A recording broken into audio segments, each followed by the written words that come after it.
Yes, good morning, Mr Ashcroft. Good morning, my lords. I act in this matter together with my learned junior Benjamin Parker for the first appellant, King Trader Ltd, and the third appellant, the Korea Shipowners Mutual P&I Association. Mr Passmore, King's Counsel, and Mr Curtin act for the respondents, Amlin. The second defendant charterers are in insolvent liquidation, both in the BVI since 2021 and in England and Wales since 2024. They were joined by Amlin to its claim for declaratory relief, but have never taken any active part in the proceedings. My lords, the question on this appeal is whether an onerous, indeed draconian, pay first clause in section 30.13 of the entrails of Amlin's general terms and conditions was incorporated. Can you just hang on a second, please, Mr Ashcroft? I'm afraid I've not got a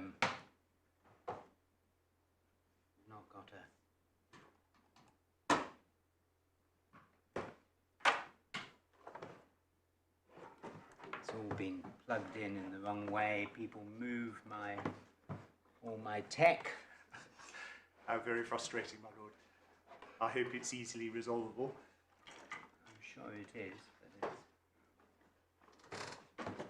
these wires are put.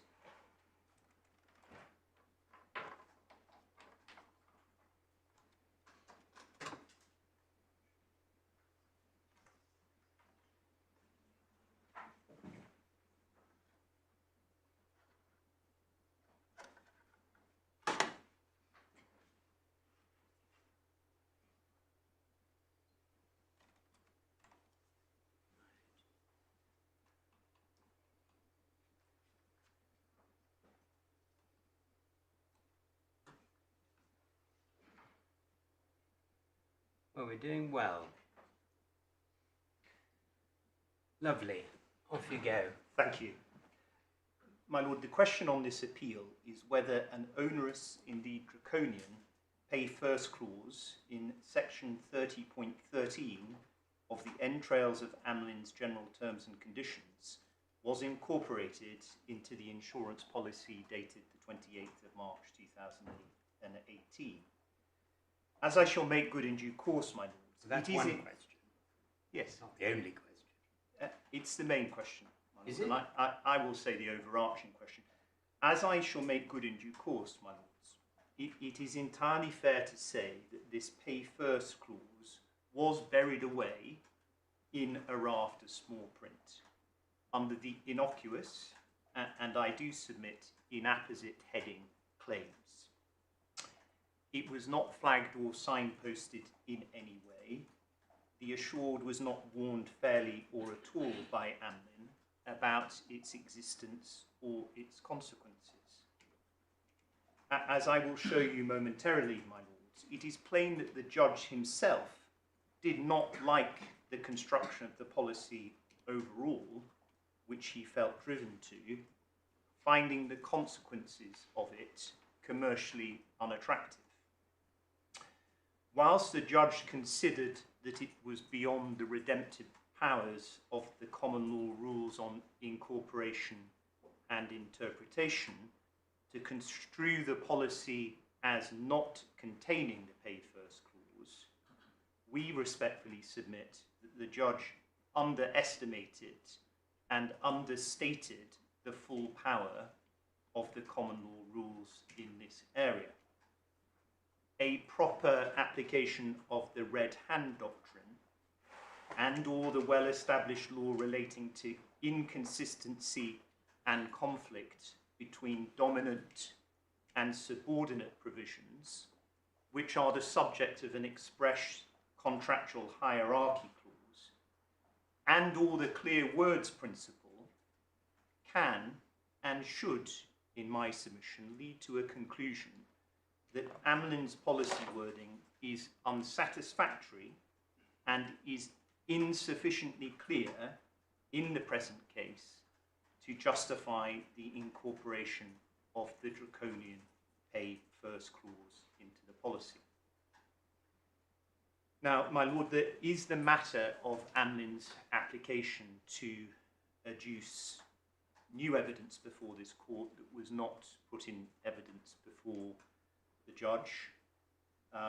There have been written submissions on that, my lords, which I suspect you have seen and read.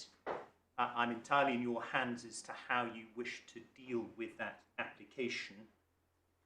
One view is that I should proceed to make my submissions, and then Amlin can see whether they feel that they need and wish to maintain their application in the light of my submissions. That would be the course that I would favour, but I'm very much in your lordship's hands. Well, it seems to us that we should look at the material depending essay and deal with whether it's admissible in our judgments. And you can address any arguments you want to on both sides as to the admissibility. I mean, they you know, it doesn't, speaking just for myself, it doesn't seem as if any additional materials from other places is going to make much difference to the outcome. If you're right, you're right, and if you're wrong, you're wrong.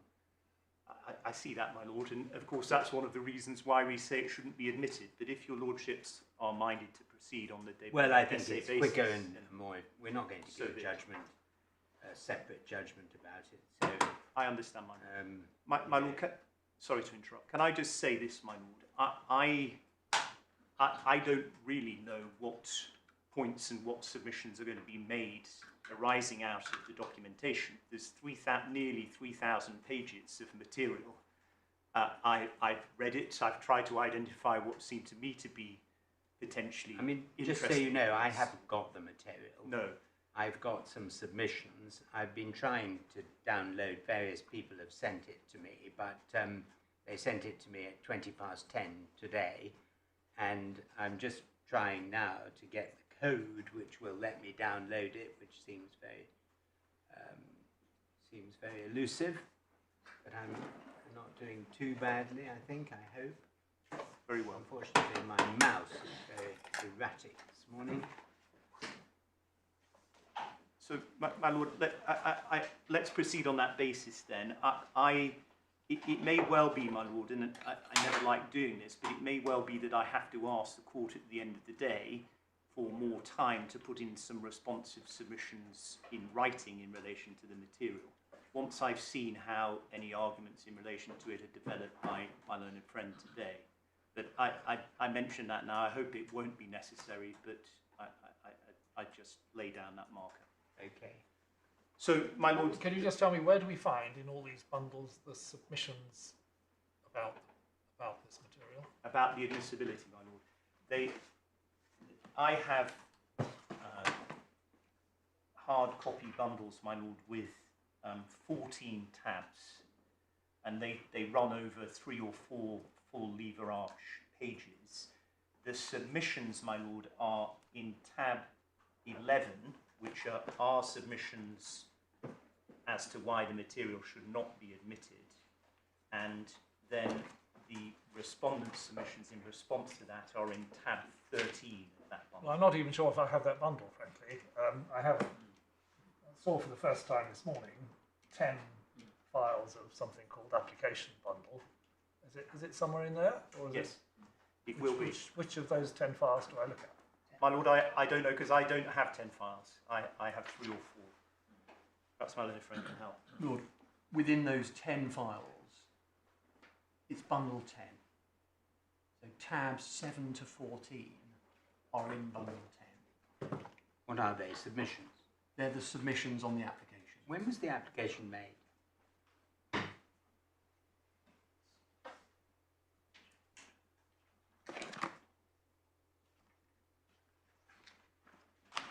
On the 24th of July this year. Okay. Why has it only come to me at 10:20 today? Lord, I'm afraid I don't know the answer to that at the moment, but I will hasten to find out. I apologise. I looked at the material online yesterday, so certainly I have had an advantage over my lords.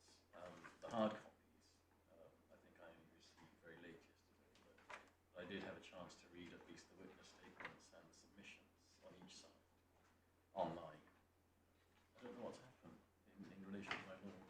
I'm grateful, my lord. I don't either. I'm sorry, and we will try to repair the situation. But the submissions on the application are in the last file and the last tabs. I was looking at. I've got Mr Ashcroft's submissions, but I haven't got yours. I've even read. Sorry, my lord. I haven't got your No, submission. mine are behind tab 13. Now, I don't have tabs. You don't I have have them? only electronic documentation.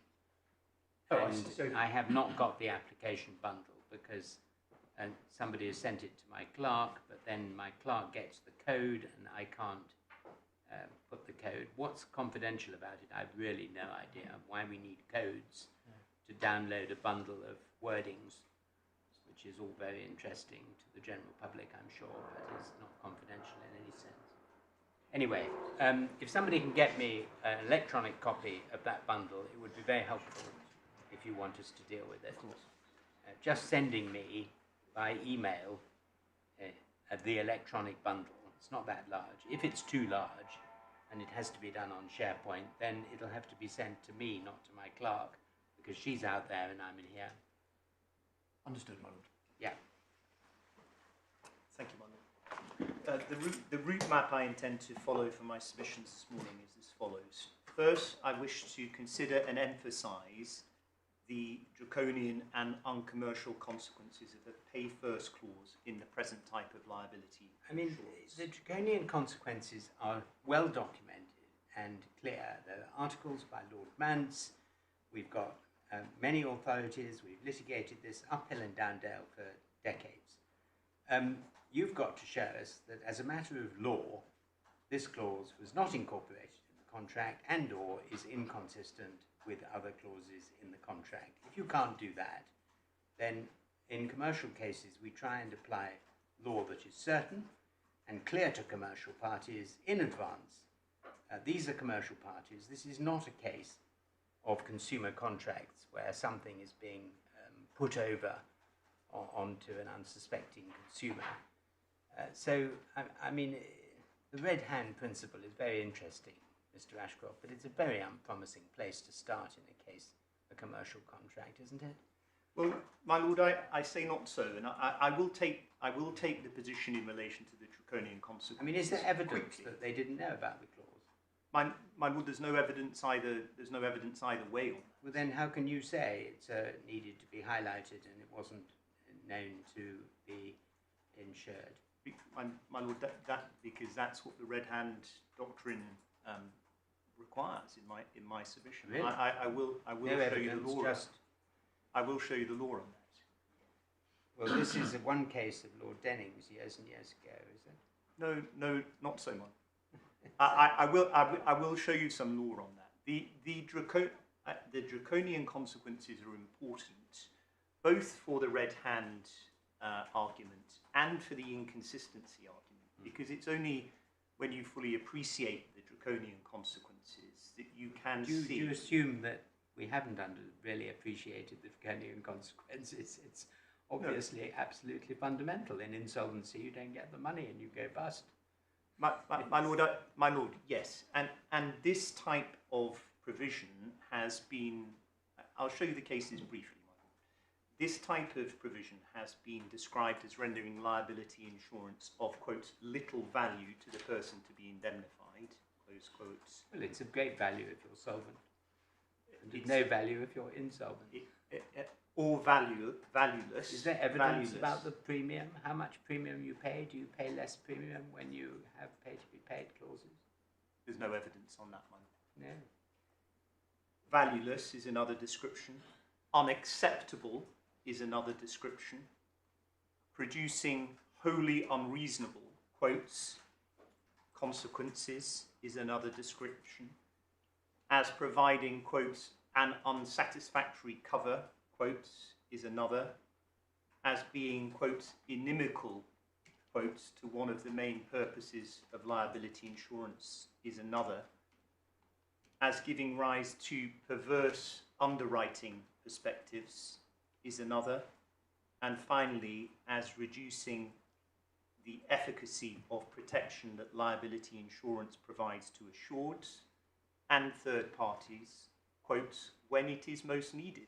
And I accept, my lord, I accept the Master of the Rolls' point that that is in a situation of insolvency, that that is when the cover is most needed. My lord, I'll take that quickly because, as you say, you're familiar with many of these statements and the cases in which they're made. My lord, secondly, I will run through with you the key terms of the policy, focusing on the certificate, the Class 1 terms, and then the general terms and conditions in Part 5. As you will already have picked up, in the event of any inconsistency, the terms of the certificate prevail over all else. If there is inconsistency between the conditions of Class 1 or any of the other classes, classes 1 to 3, and the general terms and conditions, the conditions of the particular class rank above the general terms and conditions and trump them. So the general terms and conditions are subordinate to and give way to any conflicting terms in Class 1, Class 2 or Class 3. Thirdly, my lords, I will develop our submissions on the red hand doctrine. If we are correct on the red hand doctrine, then section 30.13 was not incorporated into the policy. Fourthly, I will develop our submissions on inconsistency and conflict and the need for clear words. We submit that having due regard to considerations of reasonableness and business common sense, and looking at the substance of the matter, my lords, section 30.13 of Amlin's general terms and conditions is in conflict with and is inconsistent with the description of the type of insurance in the certificate and the very clear definition of the circumstances in which an insured is entitled to an indemnity, and Amlin is obliged to provide an indemnity, that one sees in Class 1 of the insurance. The hierarchy clause provides that the certificate and Class 1 both prevail over the general terms and conditions if there is a conflict. If we are correct, my lords, that in substance there is a conflict, then section 30.13 was not incorporated into the policy.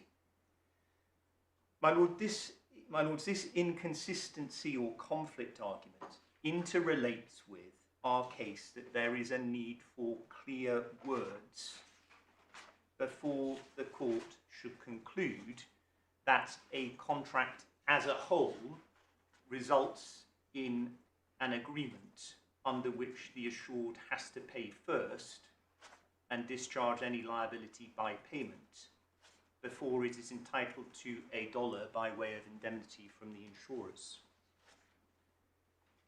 And my lords, I go back on this point to everything that I say about the draconian consequences of the pay first clause, that it results in an unsatisfactory cover, something that is valueless. In order to reach a conclusion that a policy overall has those consequences, that it is an unsatisfactory cover, you need to have very clear words that make that intention plain. And we say that on any view, Amlin's wording does not make clear that the Class 1 insurance, which on its face is liability insurance properly so called,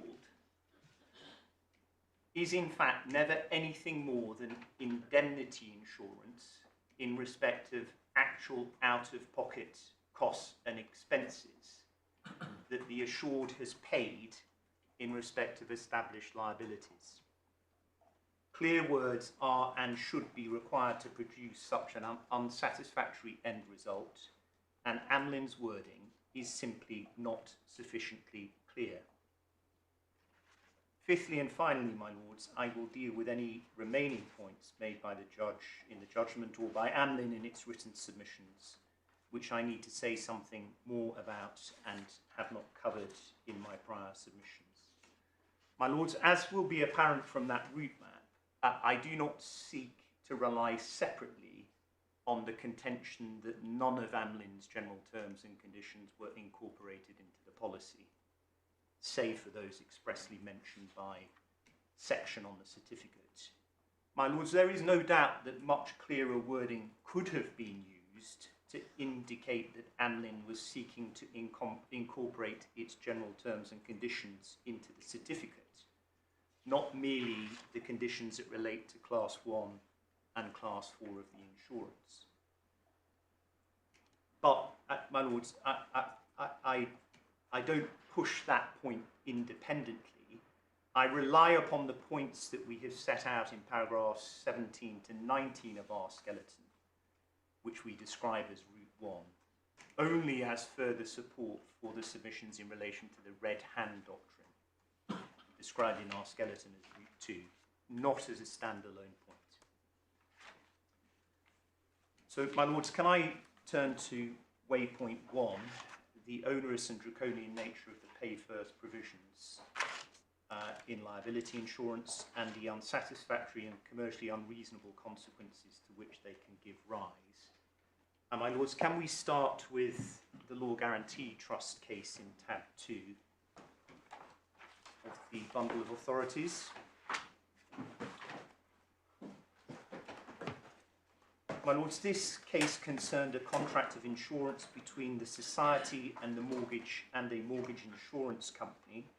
The society guaranteed to debenture holders the payment of sums due thereunder, and it sought to insure 12/11ths of that risk with the Liverpool Mortgage Insurance Company. Claims were made by the debenture holders on the society.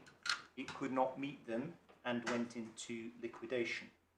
A summons was taken out by the society's liquidators for a declaration that payment in full by the society in respect of liabilities incurred on policies or guarantees was not a condition precedent to the liability of the Liverpool company on insurances by them of the same risks. And my lords, can I show you first Lord Justice Kennedy's judgment starting at page 637, which is page 36 of the bundle in the bottom right-hand corner.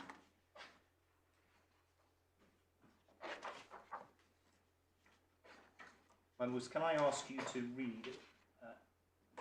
read for yourself, please, from the final paragraph on that page, in my opinion, through to 2/3 of the way down the following page, finishing insurance and reinsurance.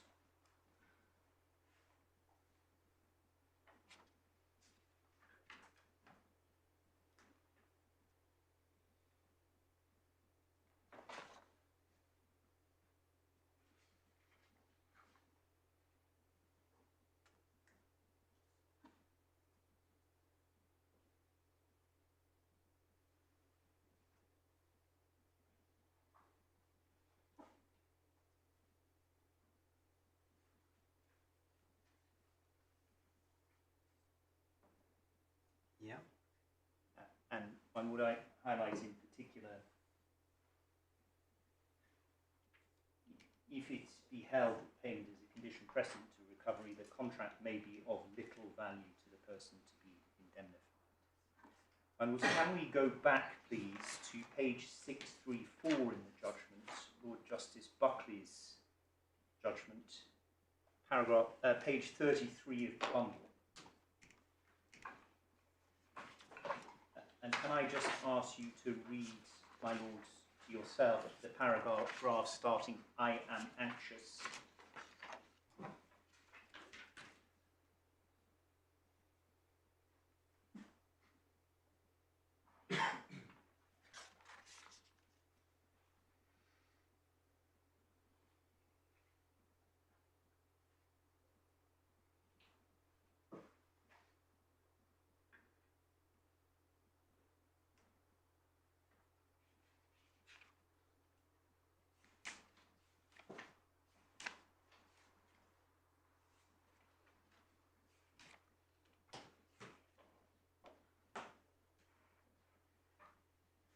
My lord, this is about, my lords, this is about perverse underwriting incentives, a point that the judge alluded to himself in paragraph 64 of his judgment, and I will come back to it and make some submissions about it in due course. My lords, can we next look at Charteray and Fagan in tab 14?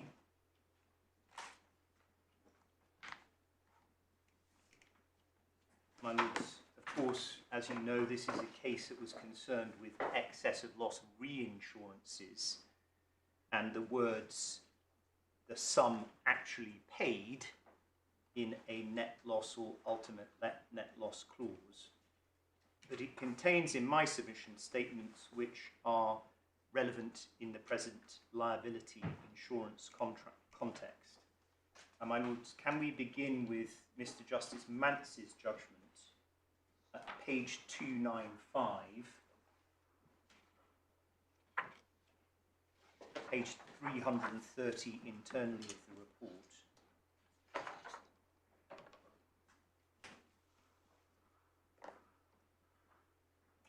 And my lords, I don't need you to read this, but in A2H, Mr Justice Mance refers to the judgments that we've just looked at in the law guarantee case. And can I just highlight that at C, 330C, he makes this point: all members of the court evidently regarded the consequences of the contrary argument as extreme and unacceptable. The force with which they express their views may be of some materiality. My lords, I agree and I endorse what Lord Justice Mance says there. The consequences of a pay first requirement are harsh, extreme, and commercially unreasonable. Were there any commercially unreasonable if people didn't agree to them? I mean, these are commercial people. Everybody in the insurance market knows everything about pay first clauses. They have existed for years and been litigated to the highest court in the land. So the fact that people think they're uncommercial, they are uncommercial if you didn't agree to them. I mean, I quite understand that they have very harsh, draconian consequences. But how does that help us decide whether they were, one, incorporated into this contract, and two, are inconsistent with other terms in it? Well, my lord, with respect, I don't agree that something ceases to be uncommercial if it's agreed to. In my submission, that's a non sequitur. Well, it might apply to consumers. You might be right. If it's a consumer who doesn't understand the market they're dealing in and blah, blah, of course you're right. But this is not a consumer contract. My lord, it isn't. But still, the fact that it may be said that something is agreed to in certain cases, or in many cases, means that it is not uncommercial, in my submission, is false logic.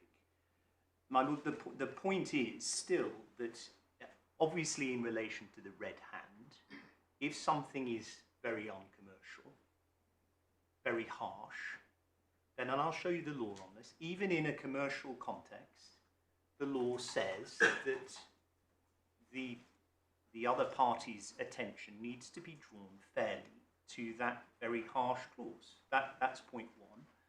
The second, my lord, is that you come back to the inconsistency arguments, and I'll develop those, but one is comparing the effect of a pay first clause with the terms of the main insuring clause. I'll come back to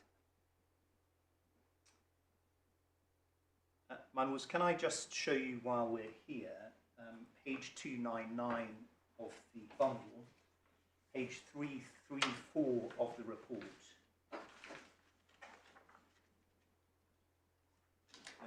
I'll come back to this in relation to the inconsistency argument. But at 334C, my lords, you can see that Mr. Justice Mance was focusing on the primary expression of cover under these reassurances is against liability or loss affecting the reinsured's interest under original contracts, not against outlay. And my lords, I say that that applies exactly in our case. The primary expression of cover is in Class 1, and it is in respect of legal liabilities incurred. My lords, can we turn on, please, in the same report to 307 and 308 in the bundle? And can I ask your lordships, please, to read from 342H at the bottom of the page to 343F on the next page, under the heading Commercial Considerations.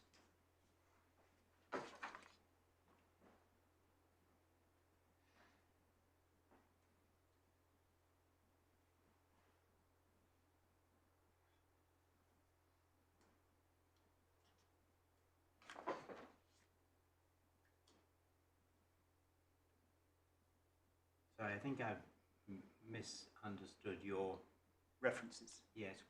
What pages do you want to in the bundle? 304. I'm starting. So sorry, Mum. Page 307 in the bundle, which is page 342 of the report, and I wanted you to read, please, from H, the heading Commercial Considerations, through to F on the next page. Thank you.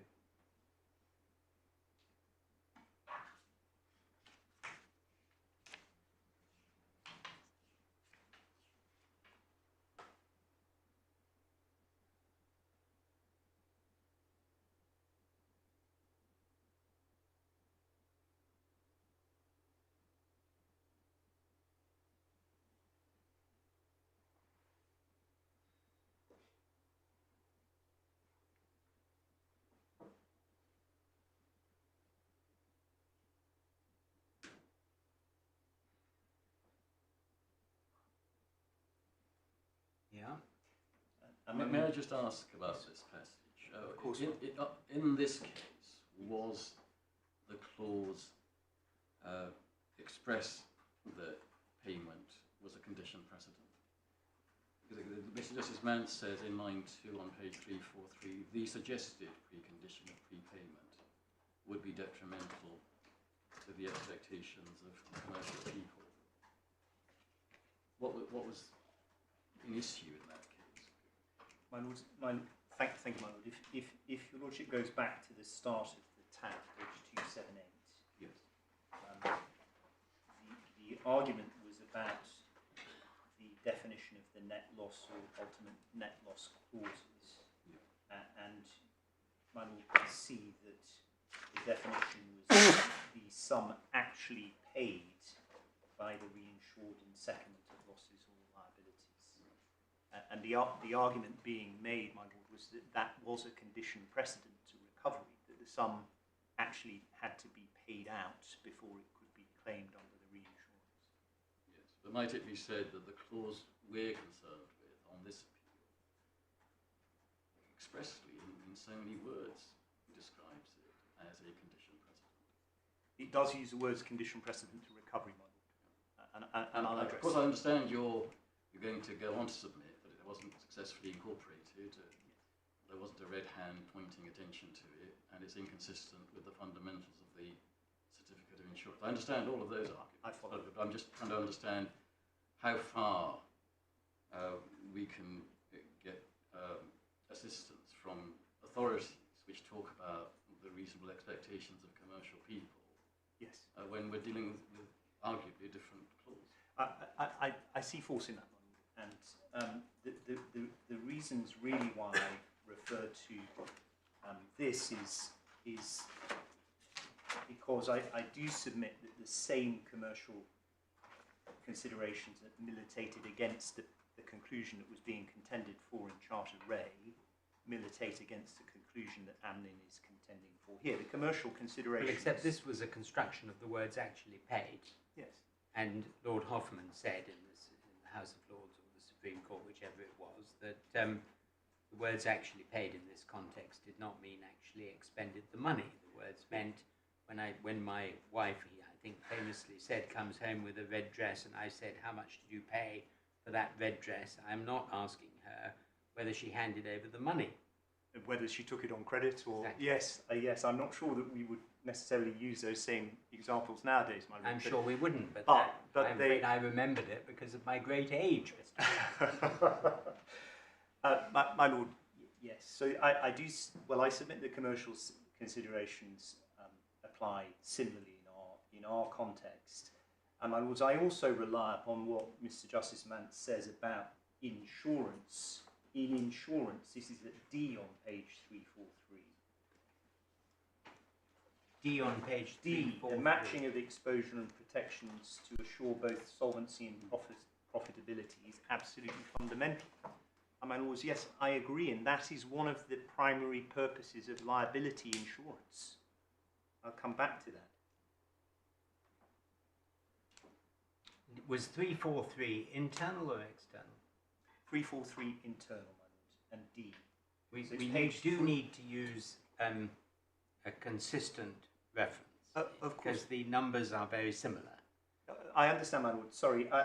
If you're going to use both, please say each time internal or external. So, my lord, I will always use the bundle number. Please. But when I will refer to D, so I'll say 308D, if that makes sense. I was using D, my lord, because we have that on the internal No, I pagination. understand. My lord, Okay. Yeah. And my lords, finally, can we turn on to page 313?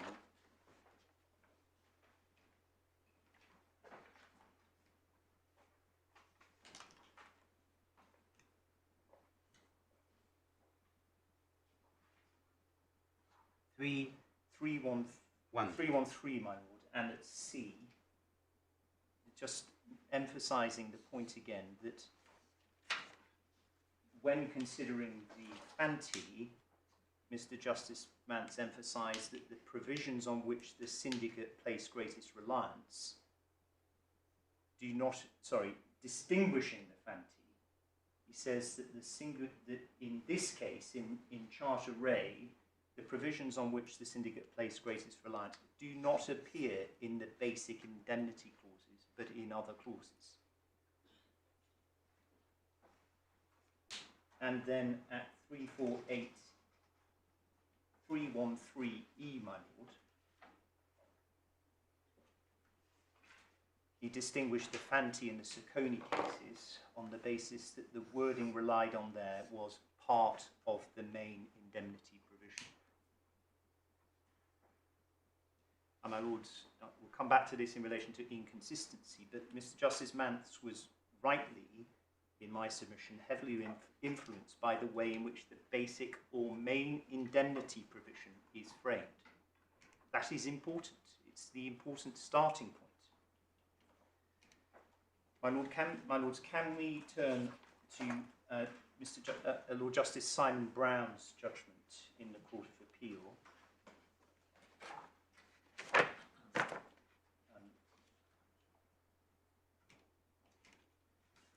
Page 336, my lords.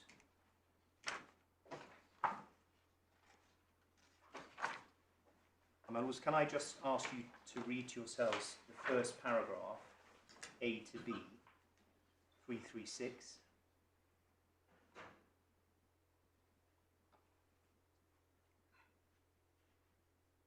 I mean, the electronic bundle numbers don't match the bundle numbers, of course. I'm sorry about that. No. I hesitate to give you the internal reference, but it is 371, if that helps. No, in any way. I'm used to it. My lord, what I think I will try to do, and please bear with me if I make a few mistakes or it takes a little time, I'll try to use the internal references, given that my pagination in the bundle is different to the electronic bundles. Okay. Does that suit you? Well, I can cope with adding 3 to every number you mentioned. All right, my lord. So A to B on page 371 of the internal.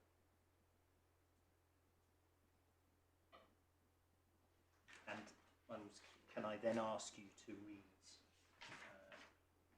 from the same page H at the bottom? I mean, this argument has been going on for decades. My lord, yes, but it has, my lord, but it remains important, and it remains, in my submission, it remains important as the foundation for the arguments that I want to make to your lordships today. But I mean, you don't really need to dwell upon it, because it is perfectly obvious that it's a very unusual, not unusual, it's a very usual but strange form of insurance when you lose it, when you can't pay the claim. But, you know, that is obvious. Of course, it's seemingly very unfair. But when the Law Commission, as the judge pointed out, thought about whether it should be reformed in recommending the enactment of the new 2010 Act, they did not recommend it be changed. I'll come back to, I see that, Mum, but I'll come back to that. That's neutral in my submission. My lords, just to show you then on Well, it's neutral, but Mr. Ashcroft, I mean, I'm not going to say this again because I will listen peacefully to what you have to say. But it does seem to me that your points would be better started from the perception that we know it's all very rotten, but you say the clauses are inconsistent and or not incorporated. I don't know, probably incorporation that logically comes first.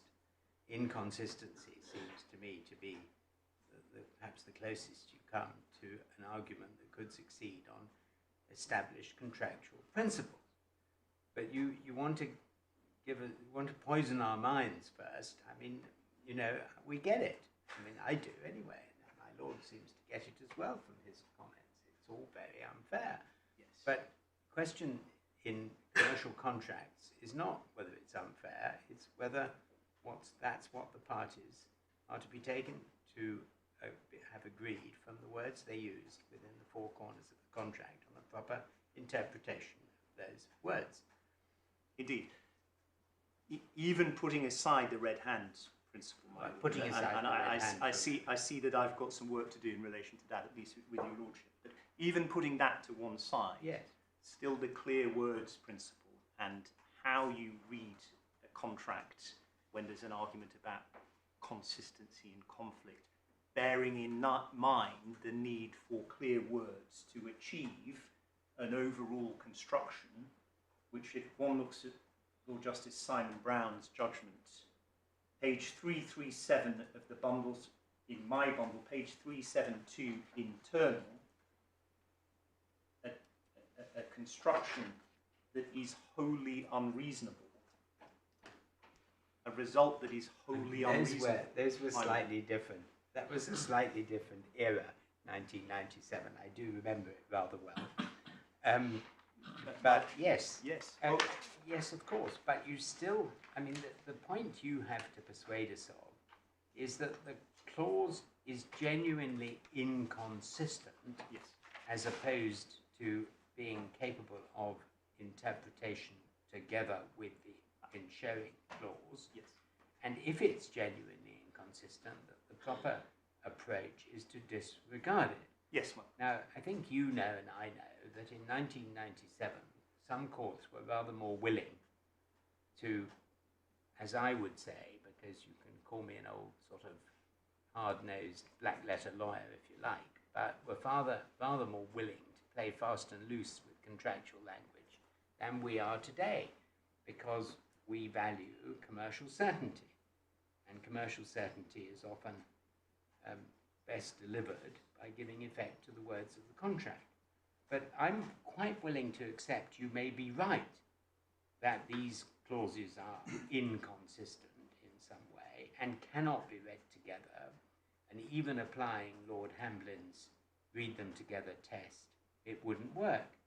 But if you don't start there, but just start with the sort of forensic argument that it's all terrible, you know, assume it. It's to be assumed it's all terrible because the outcome is on the face of this case. But, my lord, I agree, and I will spend most of my time on that inconsistency. I will promise to shut up now. Can I just finish off this exercise, my lord? Yeah. So page 352 for me in the hard copy bundle, page 387 internally. We're now in Lord Mustle's judgment in the House of Lords.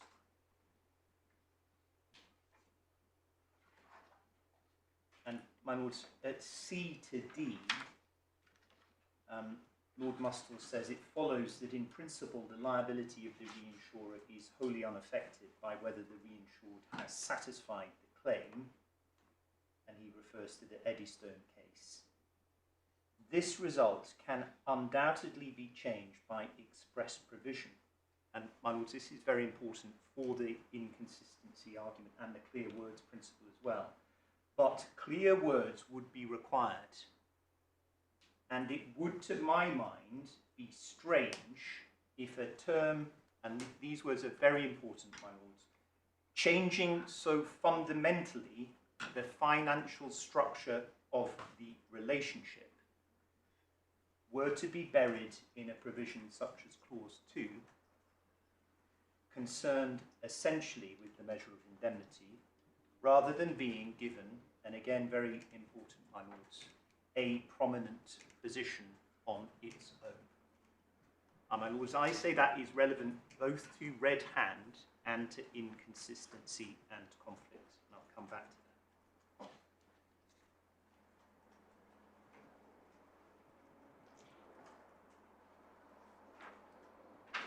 My lords, the Fanti, I'll take this very quickly, my lords. This is back in tab 9.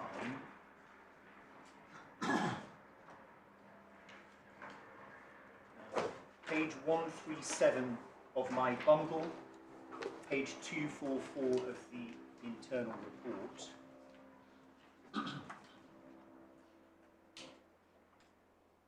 My lords, this just makes the points that we've been discussing and the Master of the Rolls has said can almost be taken as read. But the consequence that is of the pay first clause is, of course, that a member is to have no claim unless he is out of pocket.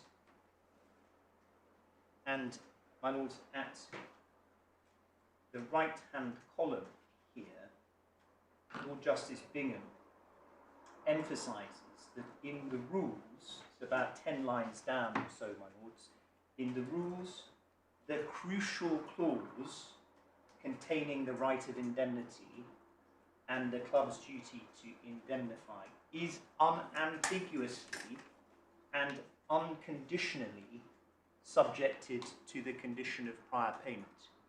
And again, my lords, that supports my submission that you really have to look very carefully and give great weight to the main insuring clause.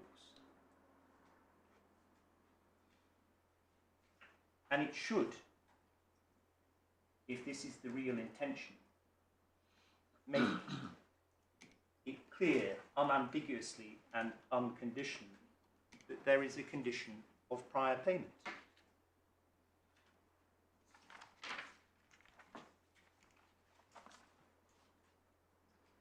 My lords,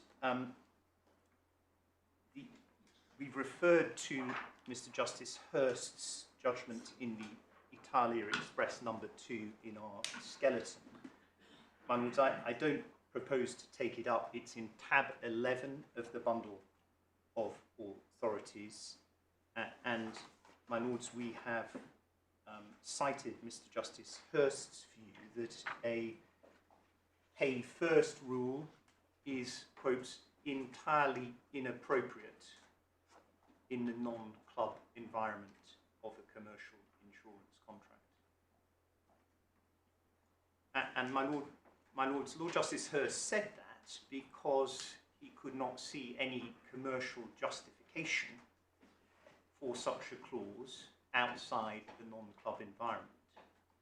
And my lords, my submission is that there is no proper commercial Which page is that in the bundle? My lord, that is page 218 of my authorities bundle. Yep, that's okay. Thank you. 3298 internally, my lord. right-hand column. And my lord, Amlin was challenged below to come up with a commercial justification for including this sort of clause in its liability insurance, and it didn't come up with any.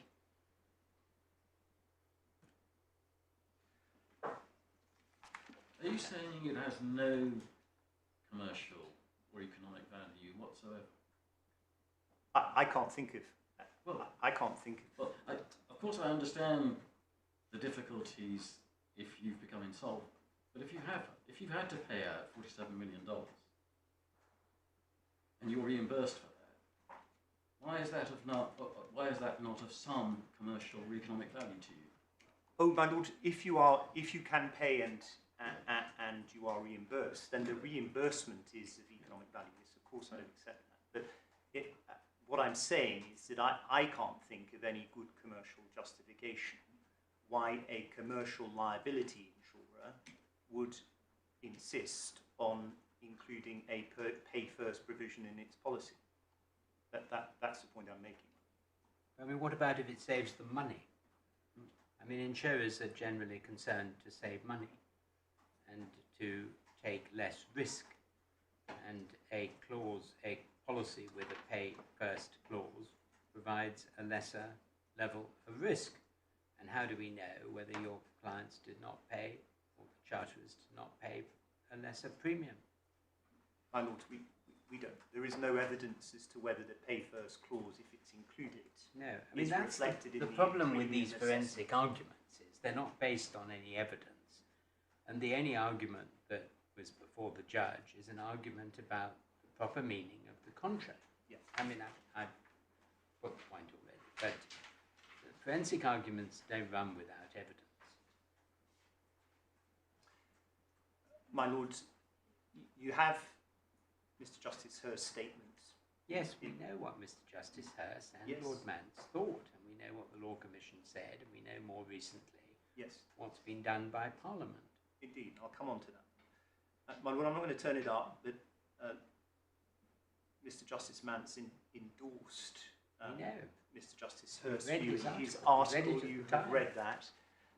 My lords, I'll just give you the reference. It's tab 32, page 775. My lords, can I turn on then to Cox and Bankside, just very briefly? This is the case that the judge refers to in the postscript to his judgment, paragraph 64. And my lords, I don't need to dwell on this. It's in tab 13. The case went to the Court of Appeal, but upholding Mr Justice Phillips. And at 258 of the bundle, page 453 of the internal report, my lords, in the left-hand column, you see the statement that a liability policy which exposes the assured to such a possibility, that is an inability to recover on the insurance when it is insolvent and cannot discharge the third-party claim by liability, by payment, is an unsatisfactory cover. Point one, my lords, yes, I agree, and I've made that point, but also, my lords, and it is appropriate where the wording permits to adopt a construction that That's the avoids that point. result. And that's the point, my lord. But Where the wording permits. where the wording permits. And as I say, my lords, this was endorsed by Mr Justice Foxton. My lords have seen the reference in the judgment to the Lambert leasing case in New South Wales. This is inimical to the purposes of liability insurance. And my lords, I don't turn that up, but it's in tab 30, page 751 of the bundle, paragraphs 15 to 17 of the judgment. And my lords also have, I think, well in mind Mr Justice Mance's comments in his Insolvency at Sea article, valueless. This this type of cover with a pay first clause is valueless, and so forth. My lords, finally, and just so that this is not lost sight of, I did just want to emphasise what the judge himself said about this. Of course, this is why we're here, even notwithstanding what he thought about the consequences of a pay first clause, he found that it was incorporated. That's why we're here arguing this, and of course I have to deal with that. But I just want to show you and highlight what he himself said. When giving permission to appeal, my lords, I don't ask to turn this up, but it's core bundle tab 11. When refusing permission to appeal, rather, he said that the operation of pay first clauses in the marine liability context can have, quotes, unfortunate consequences, quotes. And then, my lords, if we can just look at the core bundle, and can I ask your lordships to turn to tab 9, which is the transcript. And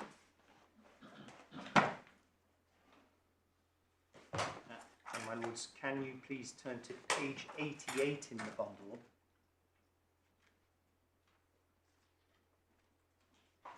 And we've got the manuscript format of 4 pages to a page. My lords, can we look at page 51 in the transcript, so the right-hand quadrant? And can I just highlight to you that at line 16, Mr Justice Foxton said, if I was buying liability insurance tomorrow, I certainly would not be going to Amlin if this is what I am offered. The question is whether there is a legal mechanism, which is the point that the Master of the Rolls keeps coming back to, and I will address. It makes you wonder whether Murray Lawrence, who is the N and L in Amlin, what would he have made of this point being taken? But there we are. Whether Mr Justice Foxton went to Amlin or one of their competitors might depend on what premium he was quoted. That's potentially right. Like there's no evidence on that, as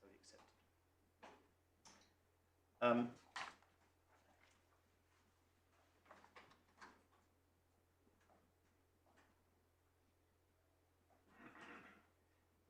My lords, the only other extract that I wanted to show you and just emphasise, I think it is of some relevance, is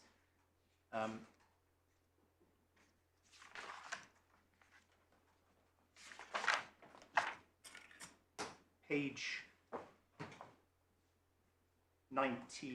100 of the bundle and page 96 of the transcript, so the top left quadrant.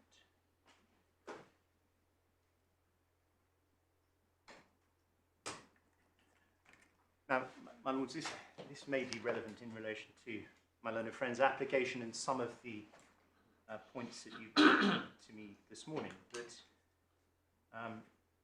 at line 5 you can see Mr. Passmore speaking, and he's been asked about, if you look back on the previous page, what language other insurers use, and he says, Mr. Passmore says, there is no evidence of any of this. But my understanding is that charterers' liability is always on fixed premium, always paid to be paid. And then moving down to line 16, Mr. Passmore says it is dangerous for the court to speculate on how this market works. What is available out there on calls or fixed premium basis, what is available out there with or without pay-to-be-paid clauses. So that was Amlin's own position in front of the judge, and I don't disagree that it is dangerous for the court to speculate either way in the absence of properly admissible evidence. Well, it was open to either party to call evidence if they thought it was relevant. It could have persuaded the judge it was relevant, but they didn't. That's correct. And my lord, the final point here the judge says you will know liability insurance serves a hugely important social purpose, which extends beyond interest simply parties to the policy. That is the concern. And my lord, that third party angle, it is important and it is something to bear in mind when you are approaching the construction of this policy.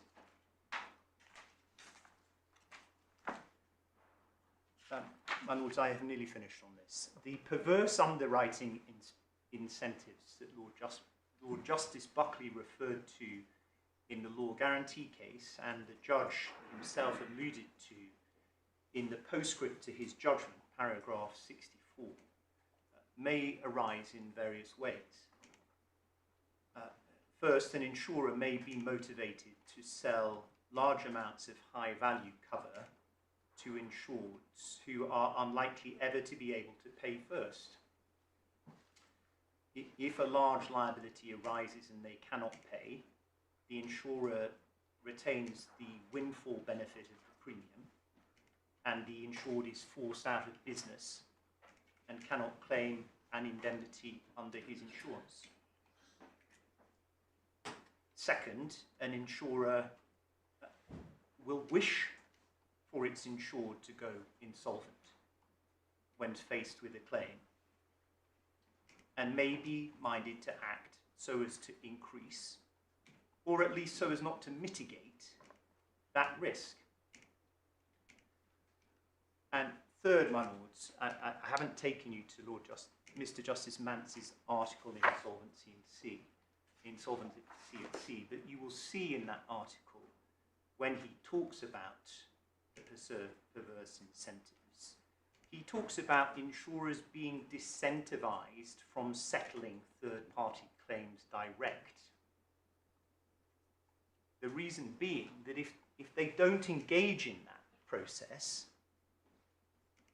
the insured may not be able to settle himself, meaning that there can be no recovery on the insurance.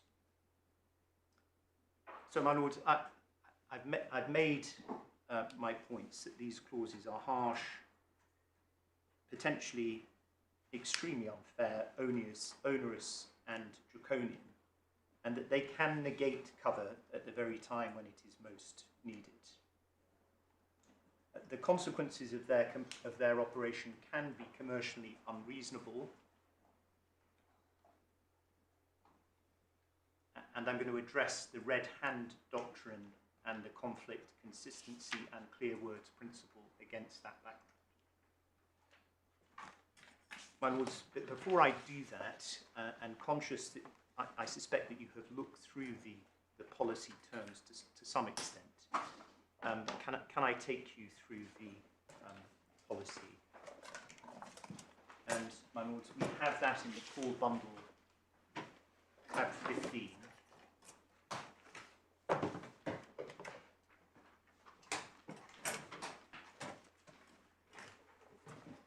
Page 393. 393. Yes, ma'am. 393. So, my lords, we have the certificate of insurance, pages 393 to 395. The assureds are described. That there is then, in my submission, an important heading, type of insurance, and we see charterer's liability with a capital L, including liabilities with a capital L for damage to hull, class 1. So, my lords, that is the type of insurance. You've emphasised the capital L. What difference do you say that makes? My lord, I'll show you that there is a defined term. Oh, I see. With a capital L. I'll come to that. My lords, if we then move down to the last box on this page, you see a side heading, conditions, as per marine liability for charterers as attached, including war protection and indemnity cover, part 4 of the marine liability for charterers, 1/2007. And my lords, if we turn on to the next page, please, page 394.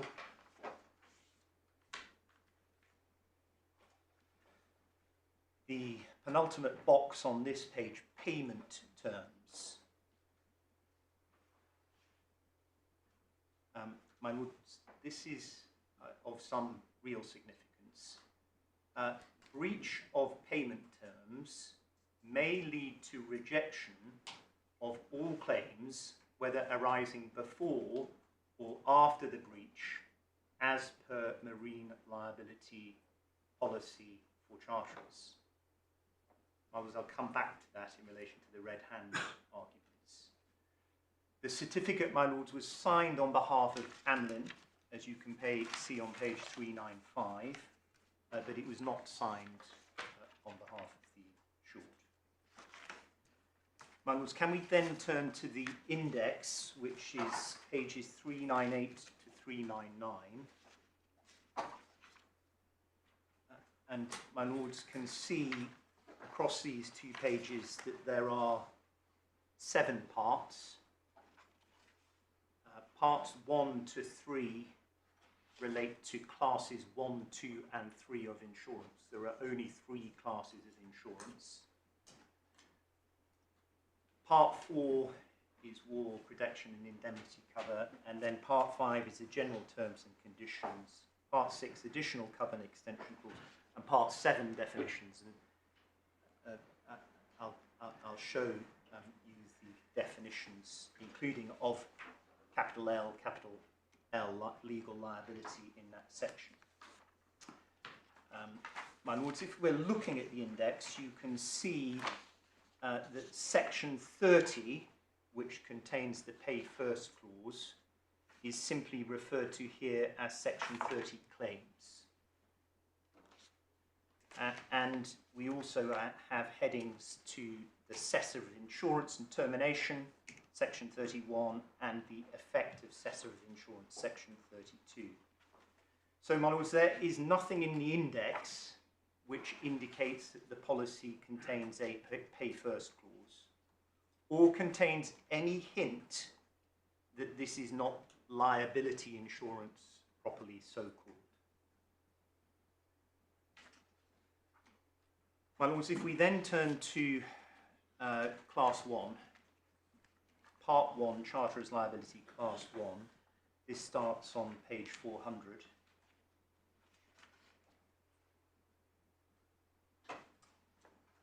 And my lords, we place great emphasis, supported in my submission by statements in leading authorities that I've taken to you two, upon looking at the main insuring clause and giving real weight to what is said in the main insuring clause.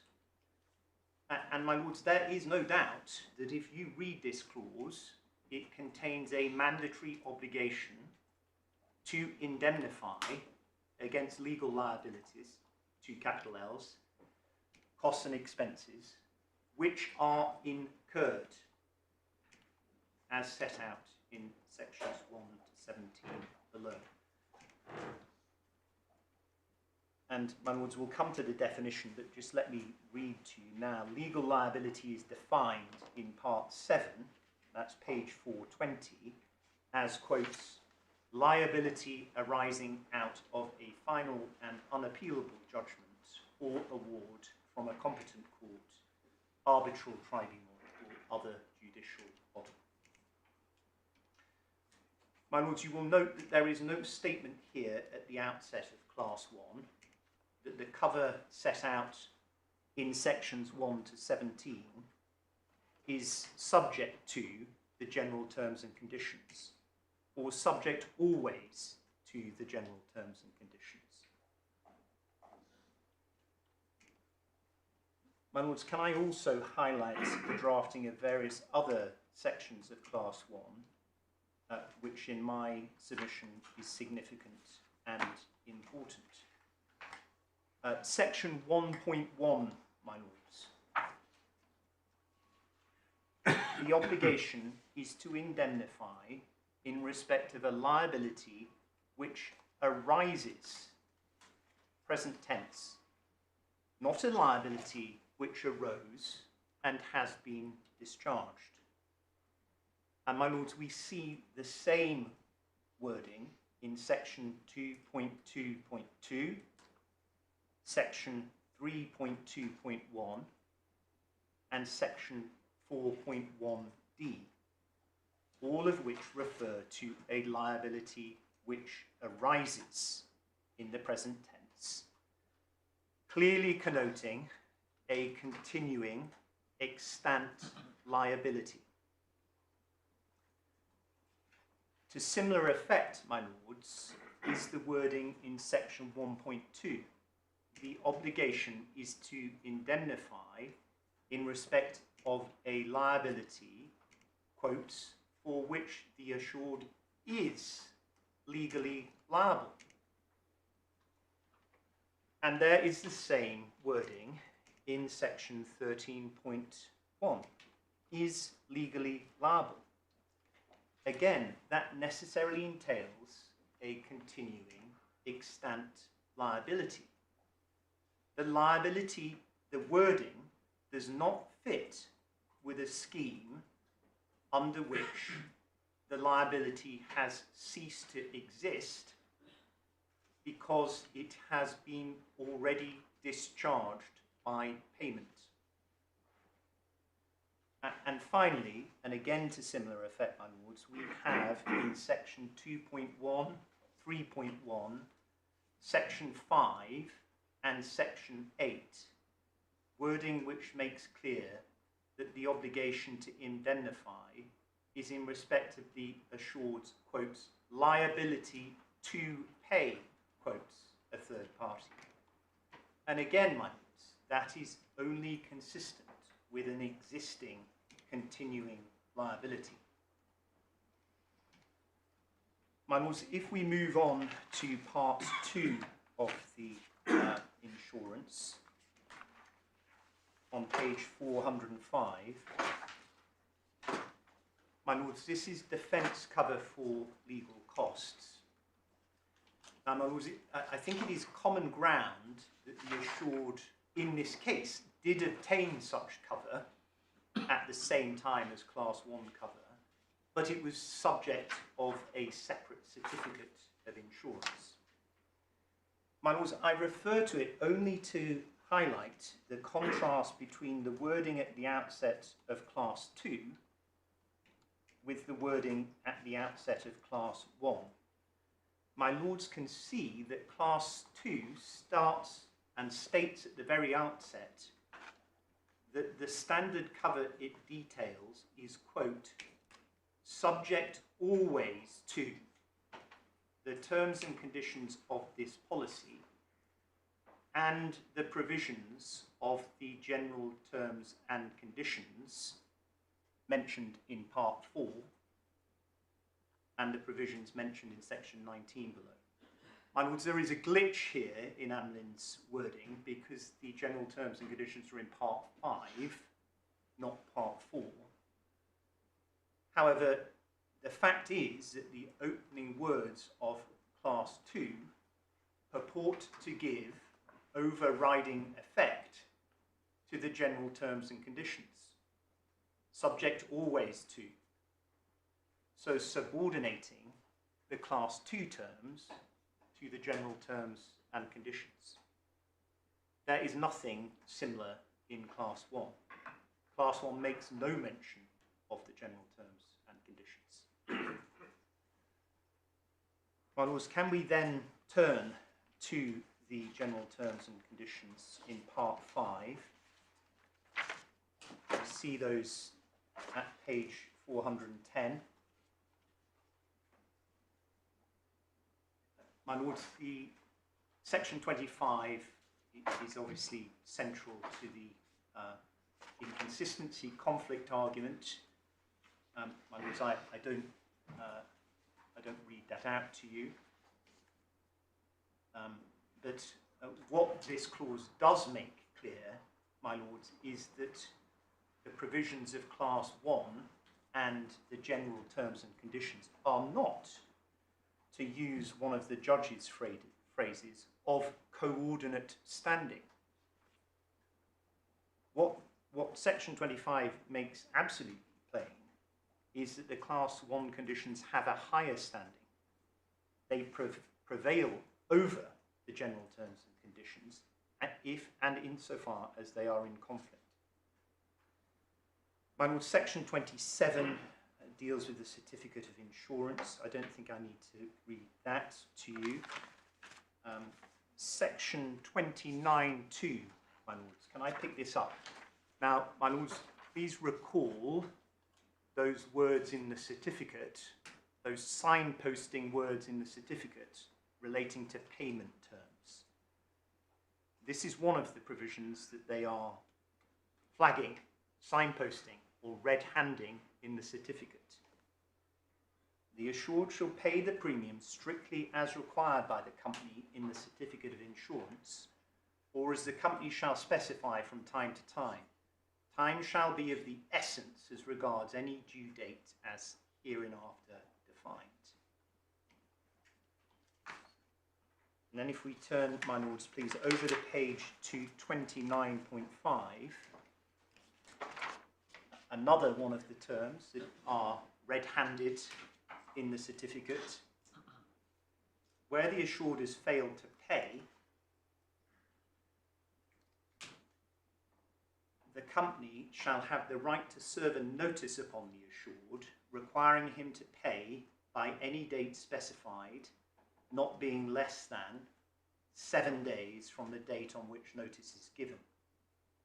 If the assured fails to make such payment in full, on or before the due date so specified, the insurance of the assured shall be cancelled forthwith, without notice or any other formality.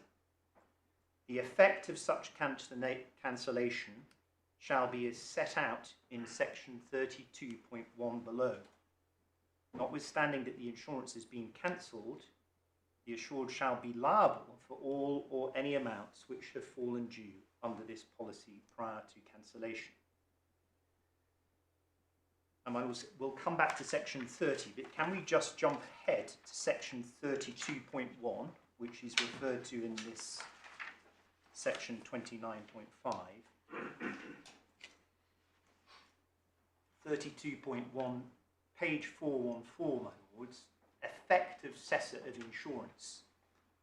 If the cessor occurs because of a cancellation for failure to pay premiums, the assured shall cease to be insured as from the attachment date, and the company shall not be liable for any claims of whatsoever nature in respect of any insured vessel under this policy, whether the incident giving rise to such claim occurred before or after the cessor of this insurance. And notwithstanding, the company may have admitted liability for or appointed lawyers, surveyors, or any other person to deal with any claims, or the company has posted or promised security. Very draconian provision, my lords, specifically flagged with a red hand in the certificate of insurance. My lords, I'll come back to that. I think you can see where I'm going with that point. My lords, we'll go back to section 30, claims. This is a very long clause, as my lords will see. It spans nearly 3 columns of type and contains 16 subclauses, which are, to be frank, somewhat of a mishmash or ragbag of terms, many of which seem to have nothing really to do with claims procedures. 30.1, my lords, requires steps to be taken to avert or minimise any expense or liability. 30.2 deals with fraudulent or false claims and the consequences thereof. 30.3 deals with the consequences of the assured's insolvency. 30.4 requires the assured to give prompt notice of any claim, dispute, matter or event. 30.5 imposes documentary and information obligations on the assured.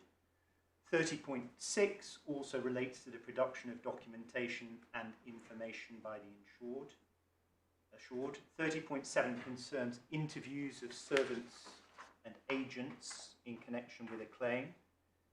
30.8 relates to lawyers, surveyors, experts and advisors. 30.9 relates to payment and control of lawyers. 30.10 to 30.12 concern bail or other security. After those provisions relating to bail or other security, we then eventually find 30.13, 13 being unlucky for some if the judge's judgment is upheld. This is the pay first clause. And then 30.14 deals with subrogation. 30.15 is concerned with benefits obtained by the assured. And 30.16 is concerned with the limitation of liability. My lords, I'll come back to this. The burying of section 30.13 towards the end of this very long claims clause, in between provisions relating to bail and subrogation, and with no signposting or warning, was in my submission wholly inappropriate. It did not provide any fair and reasonable notice of the pay first clause.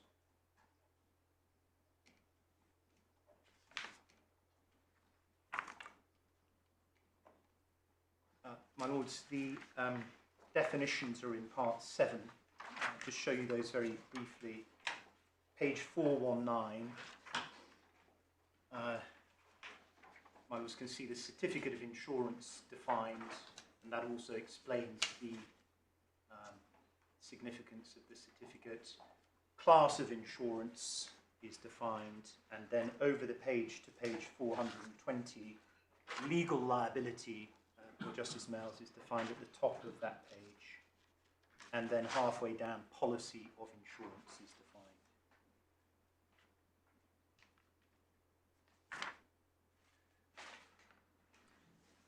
So, my lords, that brings me to waypoint 3, which is my submissions on red hand.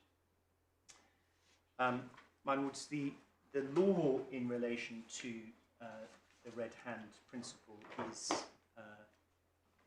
I submit, accurately summarised in Chitty. And my lords, I'm not going to read that out to you, but I do ask your lordships. Well, can we look at it?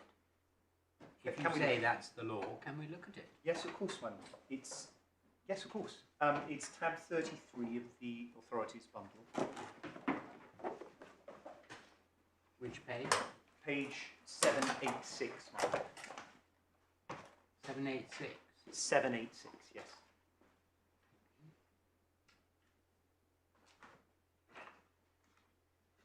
I've got the Lloyd's. Oh, I see. Yeah, okay. 786. Yeah. Thank you, my lord. So it's section 16012 of GT. Onerous or unusual terms. Yes. My lord, can I just ask you to read that to yourself?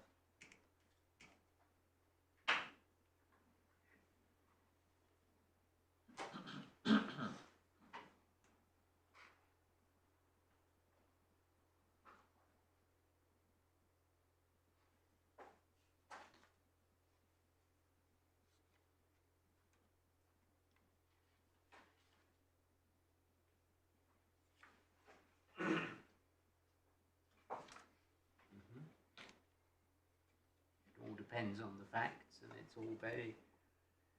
Well, my lord, I accept it's a high You hurdle. mentioned it. I accept high hurdle, that there's a sliding scale and so forth. I mean, legal principles don't normally depend on this and that and stuff that is subjective, and commercial lawyers need certainty. Where is the legal principle here that have shown applicable to commercial contracts that says if a clause is unusual or uncertain, it's excluded. My lord, that has been a principle of English law for many years, since at least Lord Denning's time, and those who draft contracts should be aware of it. Should we look at the authority that you rely upon, which is the, as I understand, is it Sperling and Bradshaw? Is that what you rely on, or do you rely on Thornton and Shoe Lane parking? My lord, they are the origin. I mean, it's all very well for Chitty to say there have been hard cases which made some law. Some might say bad law, but made law. But we need the principles here. We have just got to concentrate on legal principles. Yes. This is a court of appeal. I understand. It may be the last word on this subject for decades, and we can't have submissions that say rely on Chitty, which says it's all very difficult and may depend on all sorts of different circumstances and facts, none of which we have in this case. Right. So what do you say, as a matter of law, is the legal principle that we should apply so as to read out this clause in this contract? And I'm writing it down. Yes, my lord. The established law is that where a clause is particularly onerous, and that I accept that leaves scope for argument and may vary from case to case, particularly onerous, especially stringent, unreasonable or draconian, that there is Hang on, I need Yes. to write it down. Yes, my lord. Yes, there is. There is then a sliding scale as to the degree of notice, As to the degree. that is required to be given before that term is incorporated into the contract. My lord, the second point I would add to that is that where you have a contract that is signed by both parties, that is not this case, my lords, but where you have a contract that is signed by both parties, there is little, if any, scope for the application of the red hand principle. So you say it wasn't signed, but it is accepted between the parties that these terms were agreed, is it not? My lords, that's a very open-ended question. It's a very precise question.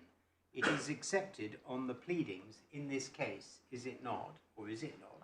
Tell me if I'm wrong, I'm very pleased to be told. It is accepted that these are the terms of the contract that were agreed between the parties. Somewhere, somebody has pleaded, I think this is a Part A claim, so I suspect there isn't There are no pleadings. particulars of claim, There are no but there will be a statement in evidence, somebody's affidavit or statement, legal witness statement, saying these parties were agreed, which is not contested by you. I mean, is that wrong? My lord, there is agreement that the parties agreed upon the terms of the certificate. But then why I said to my lord that your lordship's your lordship's question seemed to me to be open-ended, was that the parties agreed on the terms of the certificate, but the argument is what terms were incorporated into that, including applying the red hand principle. So, my lord, there isn't any agreement that the parties specifically agreed to the incorporation of the pay first clause into the policy. Well, and was there any evidence as to whether the conditions were the booklet, which we can see was a lovely coloured booklet with pictures, was that booklet sent to the insured? Was it sent to the broker? What is the evidence? My lord, I'm not aware of the evidence in relation to that, but I think the court can proceed on the basis that the booklet was sent, and I think it was common ground below. I wasn't involved below, but I think it was common ground below that there were brokers involved. So the brokers were agents for the insured. The brokers placed the insurance with the underwriters in the usual way, Yep. and knew the terms and had an obligation, no doubt, to tell the brokers to tell their insured what the terms were. They haven't been sued, have they? For negligence? I don't know, and there's no evidence. Right. But I mean, we're dealing with commercial insurance. Some of us have years of experience of dealing with this kind of insurance. I don't think the mercurial submission is that we agreed to a certificate which referred expressly under the terms and conditions, part of it, to this booklet. It's very helpful to say we didn't agree to that. But I mean, either you agreed to it or you didn't. I thought your argument was that Section 5, we agreed to the booklet, we understood the booklet was what was being referred to by the 2017, whatever the numbers are. But we say Section 5 wasn't incorporated. That was the first argument. You now drop that. And now we say, well, it's to be read down or read out for all the reasons you've given. But to say we didn't, it's not part of the contract, that the booklet wasn't the document that is referred to in the certificate that you agreed because it's not signed, is a completely different argument. I mean, that is Thornton and Shoe Lane. well, my lords, yes, but let me show you some cases on this. I want to make clear, and the court should not proceed on a contrary basis, that the red hand principle can apply in a commercial context between commercial parties. It isn't a principle that is limited to the consumer context. And I'll show you some cases on that directly. I mean, inconsistency and red hand are rather different, aren't they? They are. Inconsistency is where you're perfectly aware that clause 30.13 is there, but you can legitimately say, oh, well, there's a hierarchy clause, which means we don't have to worry about that. Yes. But red hand is, we didn't know it was there, or we reasonably didn't know it was there, and that's quite tough in a commercial case like this, isn't it? My lords, yes, there is that difference, my lords. The principle, as stated in my submission, doesn't focus on the subjective understanding or knowledge of the insured or the party that is said to be bound by this onerous clause. And in my submission, for good reason, in accordance with orthodox principles, what the principle provides is that it is incumbent upon a party that seeks to incorporate an onerous draconian clause into a contract to give reasonable notice of it. And I'm focusing on a contract that is not signed by the other party. So you're emphasising onerous. I mean, the passage from Chitty talks about onerous or unusual. Indeed. Here we have something which is usual, but you say onerous. So do you have to? How does that work on your sliding scale? I think, my lords, I think you would take in. I mean, there is no evidence before the court that these clauses are usual. I mean, I think that's the evidence that my learned friends want to try to put before the court. But there is no evidence before the court. Well, we've got judicial notice of cases going back decades, yes, which show that these clauses commonly occur in insurance policies and have been litigated. You have yourself put in Lord Mance's marvellous article, which said that these were very common clauses which were to be deprecated. Yes, my lords, and the cases, I'll be corrected if I'm wrong on this, but the cases that have been litigated, so far as I know, concern the sort of what we've referred to as the classic E&I wording. Well, the Fanti wording. Where the condition of prior payment is stated unambiguously in the main insuring term. Yeah. Well, that's, to me, that's your best point. That, you have to say these clauses were inconsistent, and can't be sensibly read together, and because possibly the red hand principle that militates against trying to do so in a particular way. But what I'm frankly very concerned about is I have not seen the formulation you gave me when I asked you to formulate the principle in your skeleton, and I don't know where that principle, as formulated in submission, comes from. And you're going to have to show me where the very, if I may say so, subjective and, I can't think of the right word, sort of argumentative.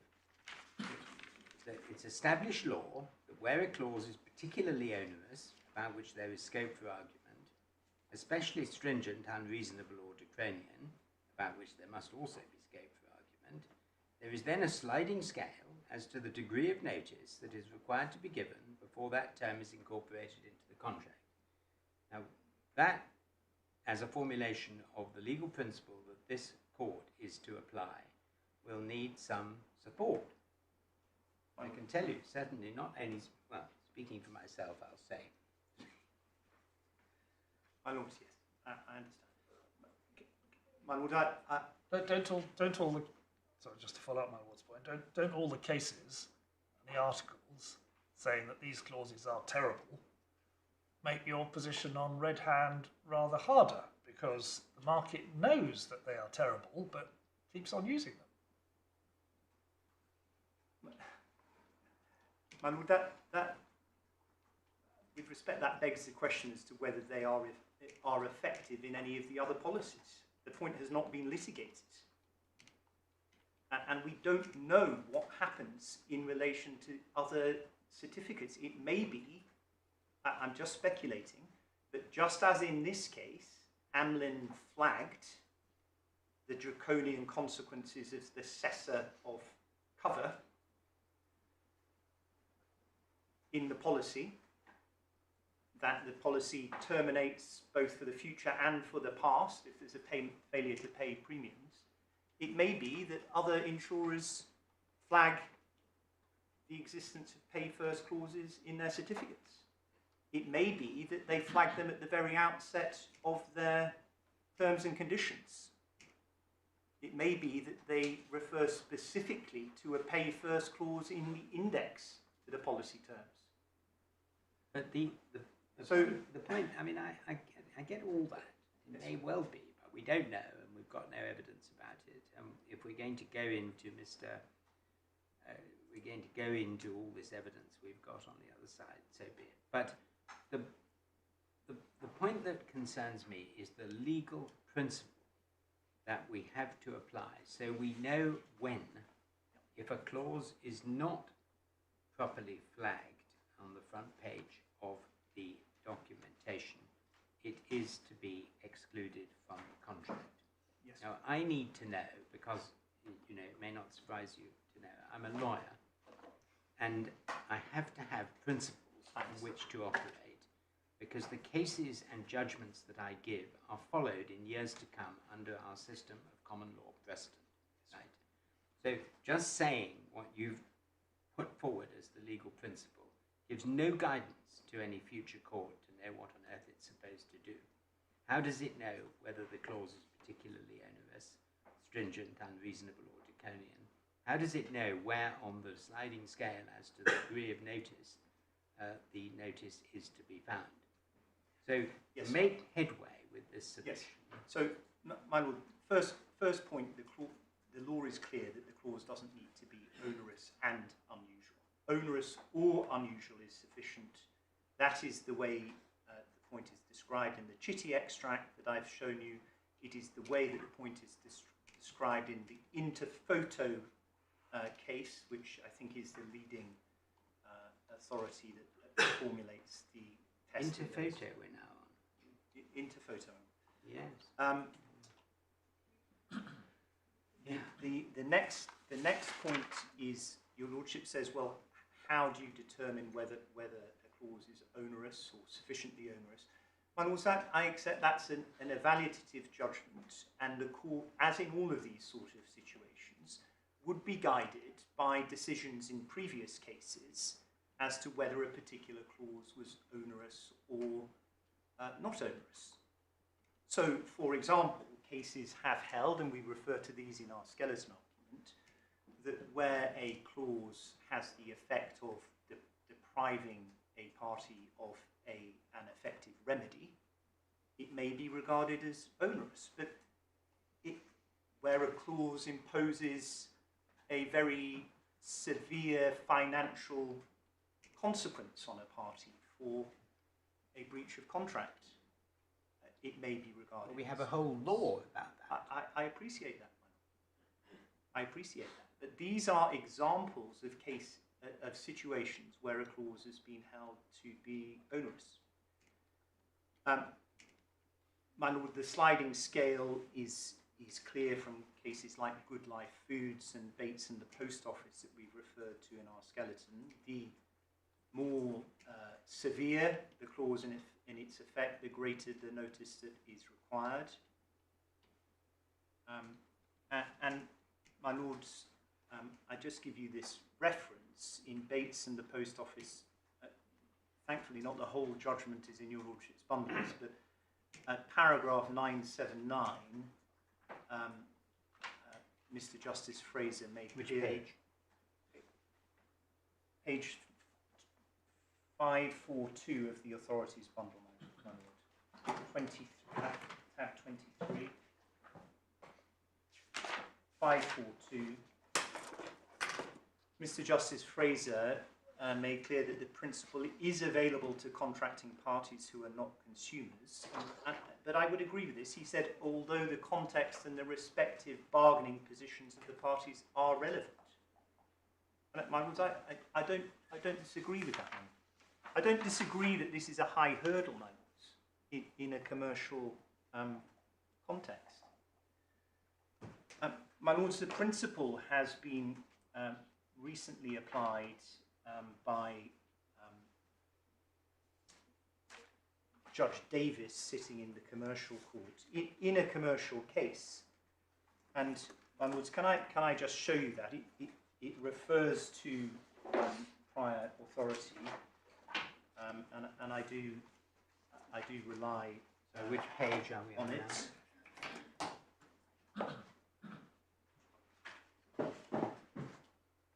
Page 582, my lords. And this is in which case? Blue Sky Solutions and BE Caring Limited.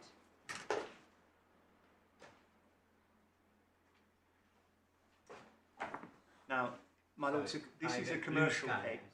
The commercial case in the commercial court, my lords, and the question was whether clause 4.6 of Blue Sky's standard terms and conditions was incorporated into a business contract with the defendant, social care provider, or the supplier of mobile phones and telecommunications services. And the clause specified that an administration charge of £225 per connection was payable by the defendant for cancelling prior to connection.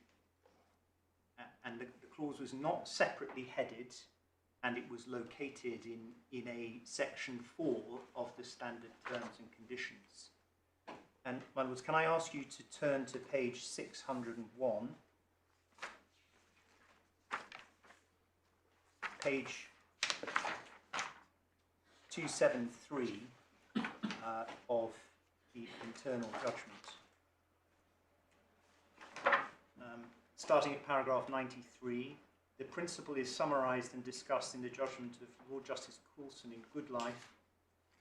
The summary is as follows. It is a well-established principle that even if A knows that there are standard conditions provided as part of B's tender, a condition which is particularly onerous or unusual will not be incorporated into the contract unless it has been fairly and reasonably brought to A's attention.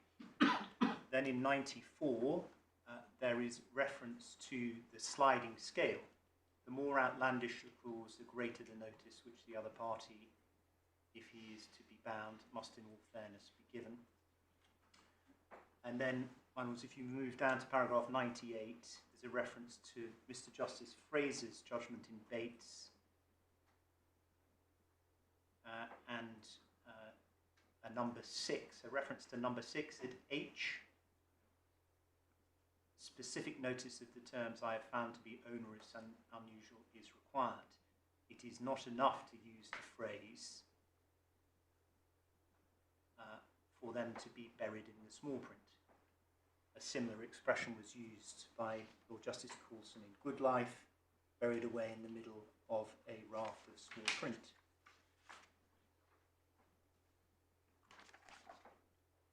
I mean, don't we need to look at properly at Good Life, which seems to be a Court of Appeal decision, which may be binding on us, to see what it decided? I mean, I don't know about my lords, but I have not read Good Life recently. What does it decide? Is it a commercial case, construction case? My lord, it is a commercial case, and on the facts of that case, it was held that the clause was not onerous, and therefore the red hand principle didn't apply. But I'm trying to help your lordships with the underlying principles rather than looking at the decision on each case on the particular facts and clauses. Well, I mean, it seems in this case we are going to have to decide whether there is such a principle, which so far is only supported by first instance decisions. No, my lord, no. The existence of the principle is supported by Court of Appeal decisions. That's the Interphoto case and the Good Life case. Well, we need to look at Good Life and Interphoto, because it sounds as if Good Life at least decided it wasn't onerous, so it didn't arise. My lords, can I don't want to. I would like to come back to that because I don't want to spend a lot of time. I want to check just my notes. No, but I mean, I'm just, you're Spend here 5 in the minutes Court of coming Appeal, back to it. in the Master of the Rolls Court, I understand. and it is not possible simply to wave your hand and say there is a legal principle that is obviously contested, that wasn't dealt with by the judge below, and we're supposed to deal with it without it being properly argued and documented. Otherwise, we cannot deal with it. My lord, I understand. I didn't understand. It's of tremendous importance to the I- future of other cases if we are to deal with this principle and say it doesn't exist or it does exist and what its parameters are. My lord, I understand. I apologise. I had not thought that there was any real doubt about the existence of the principle, just a question as to how it applied to particular facts. Well, it depends what it is, the principle. Maybe no fine. doubt that it could apply in certain types of contract, in certain types of... I mean, there must be doubt as to what onerous means in a commercial contract where parties are represented by professional advisors. My lord, while we have this, and I hear what your lordship says, and please, if you would bear with me, I don't want to waste time dealing with it inefficiently now. I of course understand your lordship's concern. We haven't got much time. We're No, running up against lunch. I appreciate that. I'll come back to the Court of Appeal on the principle. My lords, can I just give you the reference, and I do ask you to read this in. I'd ask you to read all of the first instance judgment that I've shown you, blue sky, 93 through to paragraph 102, and then paragraphs 108 to 112. But I'll come back to my lord on the question of the higher authority. My lord, I appreciate I've got to show my lord the authority, but let me just make my submissions and then move on to inconsistency.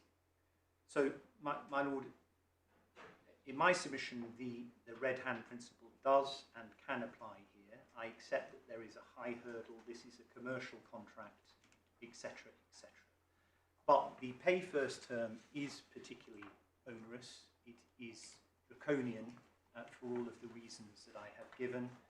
If it applies, it is transformative of what would otherwise, and in all respects, be a liability policy to indemnify against legal liabilities incurred. If the clause operates, it applies in a way that is extremely harsh against the insured, allowing the insurers to keep all the premium that has been paid but avoid making any payment if the insured is driven into insolvency as a result of the legal liability incurred and thereafter unable to discharge that liability by payment. Second, if the principle applies, it is obvious that Amlin did not fairly and reasonably bring clause 30.13 to the assured's attention. And the truth is, my lord, that Amlin did nothing at all to bring 30.13 specifically. How can you say that? Wait, We have absolutely no idea. Do we have a witness statement from your client to say that the broker told me nothing about this? my lord, I'm focusing on whether Amlin did anything to bring the clause to. Well, for all we know, there were conversations between the broker and the underwriter that said, make sure you tell your client about clause 3013. Well, my lord, to be fair, my lord, if that was a point that was available, that would have been a point for Amlin to make with evidence, not for my clients to gainsay and anticipate in advance. Well, where is it in your evidence that there was nothing said to your client? My lord, I accept that there is no evidence dealing with that point, dealing with any consideration of the policy, the extent to which it was read, the extent to which anyone went through the fine detail. I have to accept that there is no evidence on that.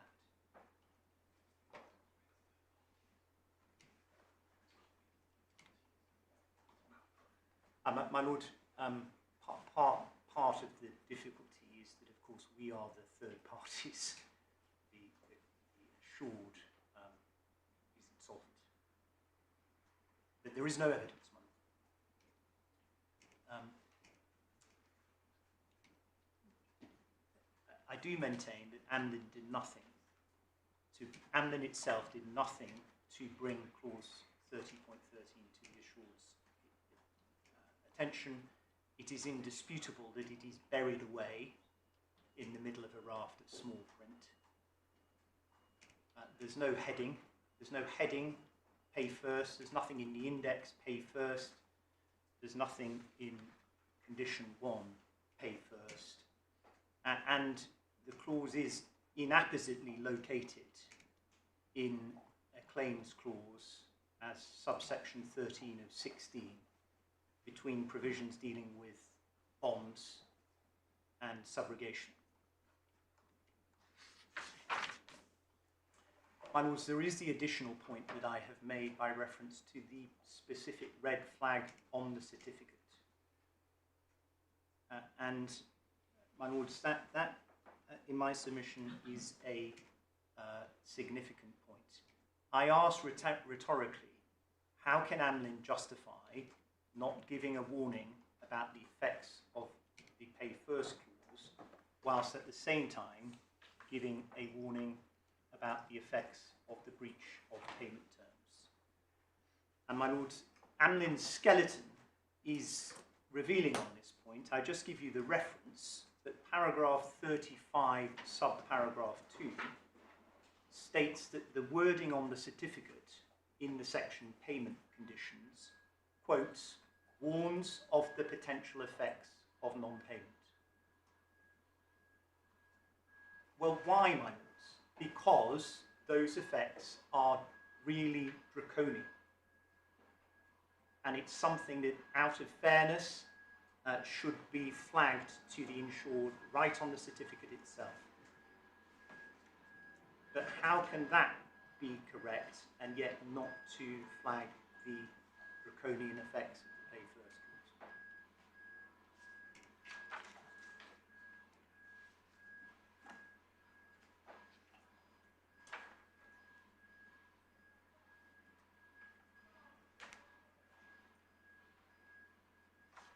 Well, so I'm going to come back, my lords, to the Court of Appeal Authority, and I will deal with that in minutes after lunch. And I appreciate what the Master of the Rolls has said to me about that.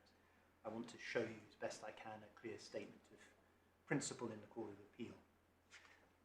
Subject to coming back to that, my lords, I've reached waypoint 4, which is the question of conflict and inconsistency. And My Lords, we address this point in paragraphs 29 to 36 of our written skeleton.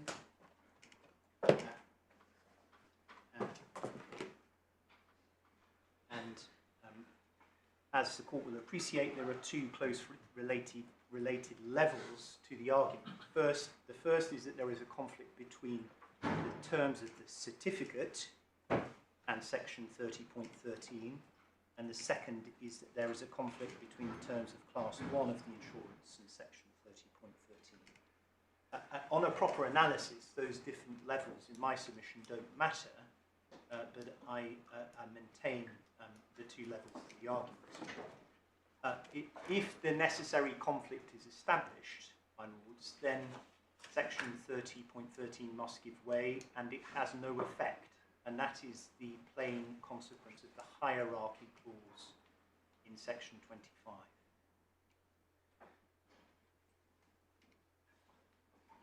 As to the conflict between the certificate itself and section 30.13, my Lords, the basic, but in my submission powerful point, is that the certificate defines the type of insurance.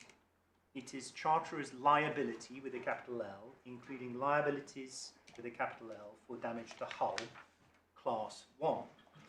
The effect of that is to incorporate all of the class 1 wording into the certificate. Thus, if there is a conflict between the class 1 wording and section 30.13, this applies at the highest level, as between the certificate itself and the general terms and conditions. Ultimately, however, I do accept that this all turns upon the class 1 wording.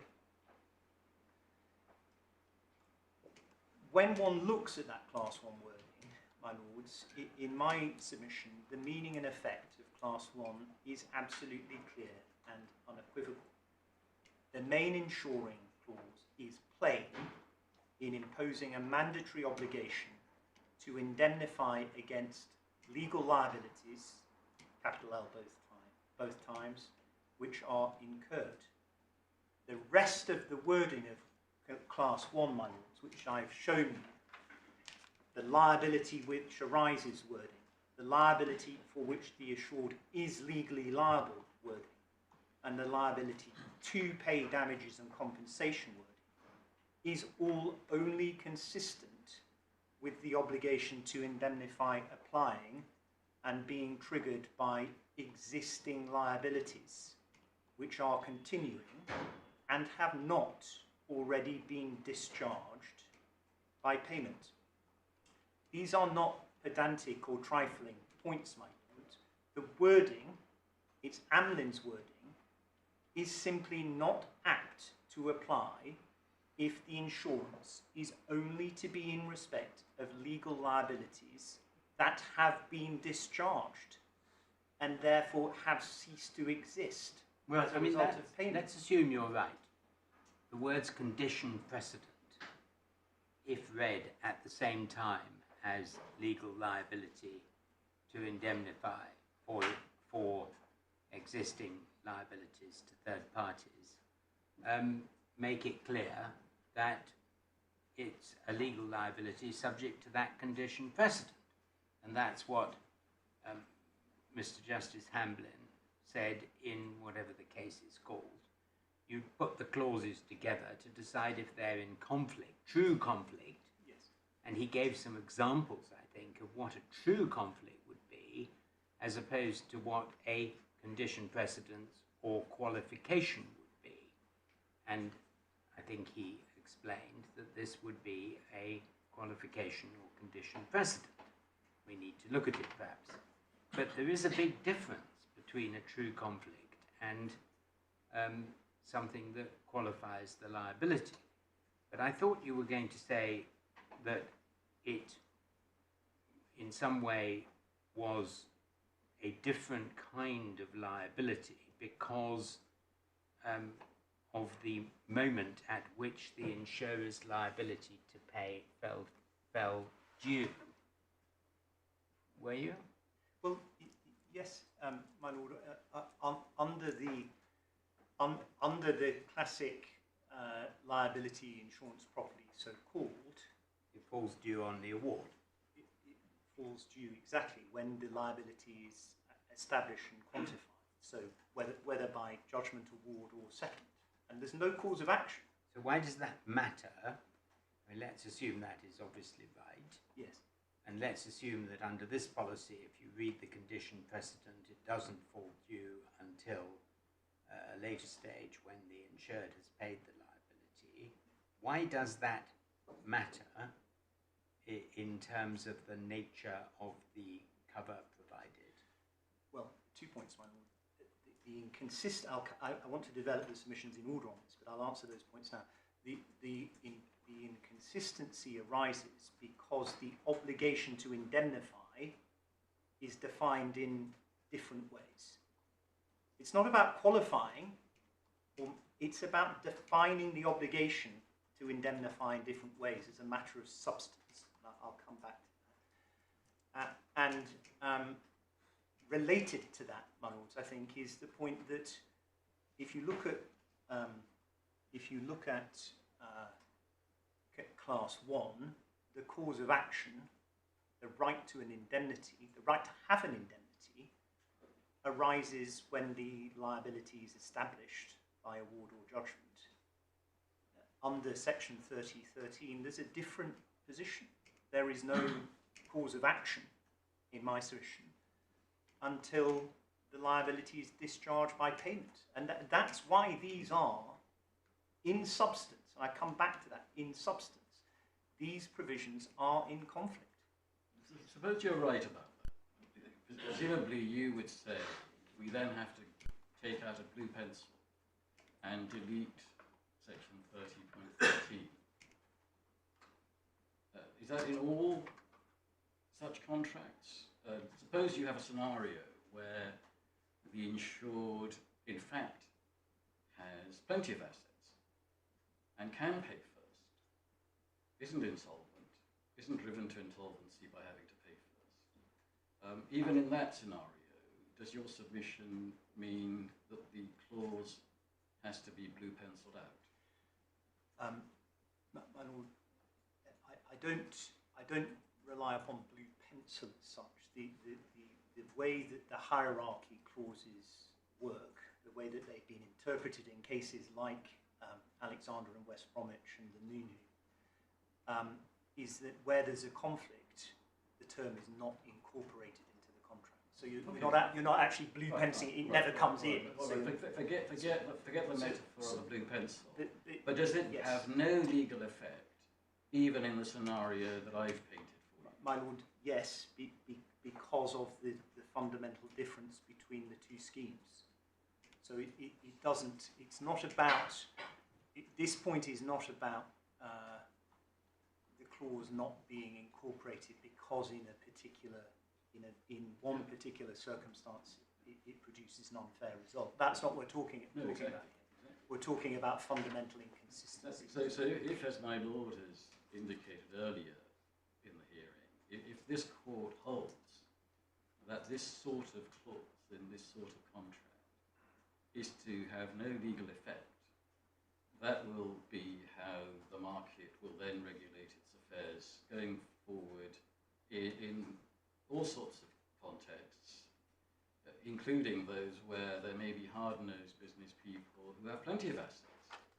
Indeed, my lord, and the way that if your lordship say that this is inconsistent, the way that the market may react to that is to make clear in the certificate itself, for example, that the cover is subject to a pay first clause.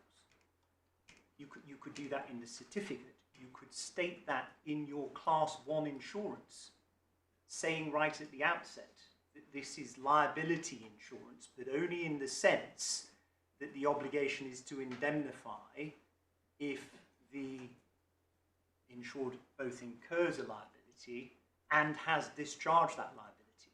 So the wording could be tightened up if that's what the insurers wish to do, and that is what the market will tolerate. But you have to distinguish between the red hand principle, yes, ma'am, which says on your analysis it should have a red hand pointing at it and be in the certificate and be Yes. clear, Yes. and the real question, which is a black letter question, of whether, as a matter of law, there is inconsistency between the normal wording of a liability insurance policy and a pay-to-be-paid clause. And it seems to me that there is authority which says there is no such inconsistency. And I have in mind Mr Justice Hamblin or Lord Justice Hamblin, I can't remember. Don't we have to look at that case? My Lord, I think I was involved in the Alexander case. Which case is it? The Alexander and West Bromwich case, my Lord. Marvellous. If that's the one that my Lord has in mind, I think so, yes. and that's Lord Justice Hamblin's judgment, he says there was an inconsistency. That is a case where the main term referred to a tracker mortgage, Yeah. and the term that was sought to be incorporated allowed the society to amend the rate other than in line with the base rate. Mm-hmm. And Lord Justice Hamblin said those two cannot fit together. But he said they could be construed as fitting together, did he? No, he said, other way. no, absolutely He struck it not, down. my Lord. That's one He of the struck it cases down. we rely upon. Right. Absolutely, my Lord. This is a similar nature of conflict. But I thought he in our referred to solution. pay first clauses. No. No. My Lord, it's just good that to look at it, wouldn't it? there is no, my Lord, there is no case which has has considered inconsistency arguments in relation to pay first clauses that I'm aware of Right. prior to Mr Justice Foxton's decision in this case. And the New South Wales court? Yes, my Lord, yes. Although that wasn't put in terms of inconsistency, but commercial unreasonableness and reading the wording in a way that avoided a commercially unreasonable result.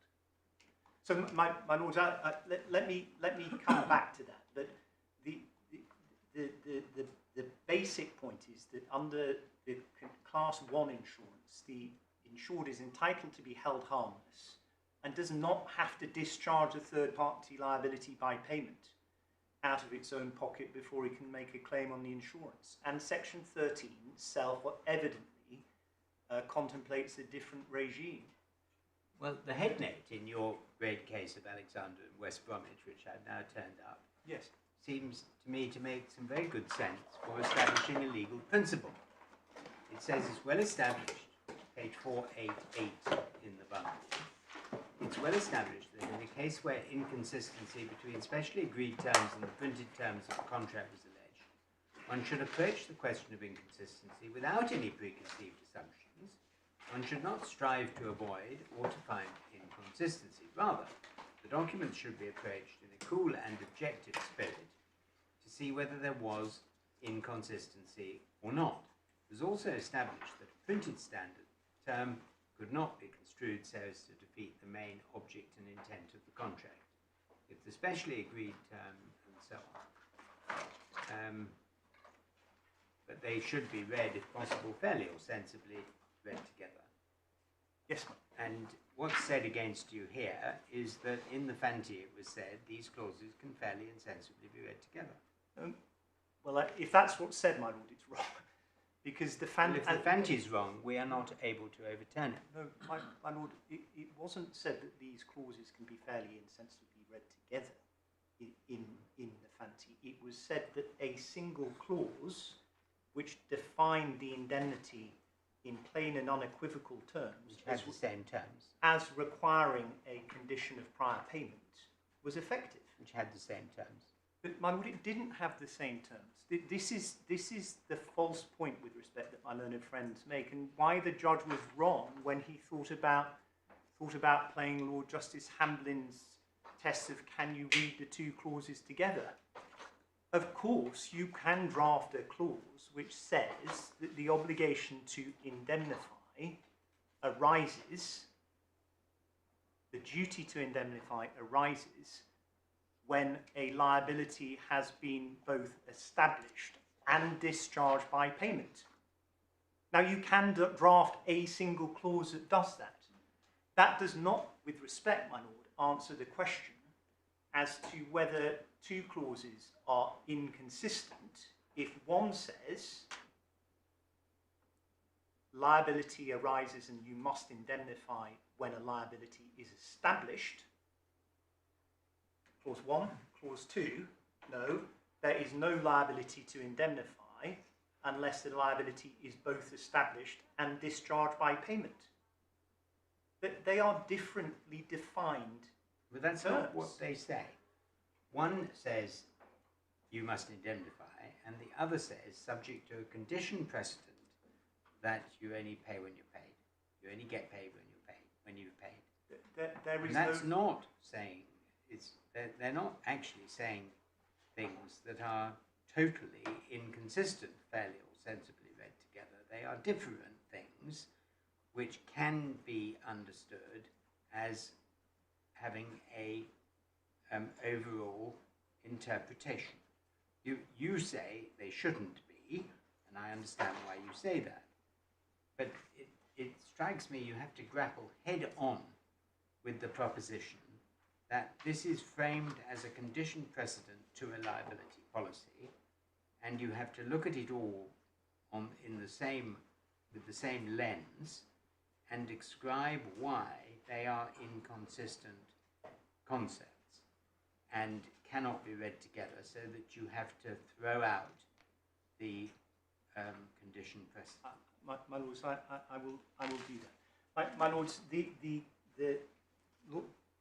my lords, the Alexander case is one of the leading cases on inconsistency. And can I ask your lordships to read in due course paragraphs 30 to 41 of Lord Justice Hamlin's judgment. That case, my lord, applies in another case in the Court of Appeal, the Nunu, which we find in tab 25. I was again involved in that, my lords, and Lord Justice Males was one of the court in that case. And my lord, I don't disagree with anything that is said in those cases as to principle. That those cases set out the principle. My lord, which paragraph in the Nunu are we to look at? My lords, it is paragraphs 18, and I would really ask you to read from paragraphs 18 to the end of the judgment, paragraph 49. That's Lord Justice Males' judgment. My lords, I mean, is there any little more help? Paragraph 28, perhaps, which has got a big red line alongside it. That's yes, what we normally do in this court, try and identify the relevant bits. Yes, my lord, that's the most relevant bit, but I would ask you please to read, the principles are important, and the way that they are applied in the Nunu is important in my submission. So I would ask you to read. But is my lord correct when he says in paragraph 28, in order to decide on which side of this line any particular term falls, the question is whether the two clauses can be read together fairly and sensibly so as to give effect to both? Yes. Using business common sense, not a literal or mechanical exercise, irrelevant to consider, blah, blah, blah. Sorry, my lord. That's a very fair summary. I think if I may say so, to my mind, that sentence is very important, because what my lord was there saying is whether the clause is deprived of effect. Yes. And my lord, I will come to that, but my lord, yes, it is. If section 30.13 applies, if it's incorporated into the policy, there is never an obligation to indemnify in respect of a liability that is incurred, that has been established. And that's the bottom line. Well, you can write out, if section 30.13 applies, you effectively write out the obligation to indemnify in respect of a liability that has been incurred, to hold the insured harmless in respect of that liability. You only ever have to indemnify when the insured is out of pocket because he has paid off and therefore discharged the liability. So that's the fundamental point, man. That's why there is an inconsistency and a conflict in this relevant sense. But also, can I come back to that? I'm conscious of time, and there are lots of points to make, my lord, but I'll focus on what I think are the most important My lords, first, it is wrong for Amlin to suggest in this context that the court should strive to read various provisions together so far as possible to avoid inconsistencies.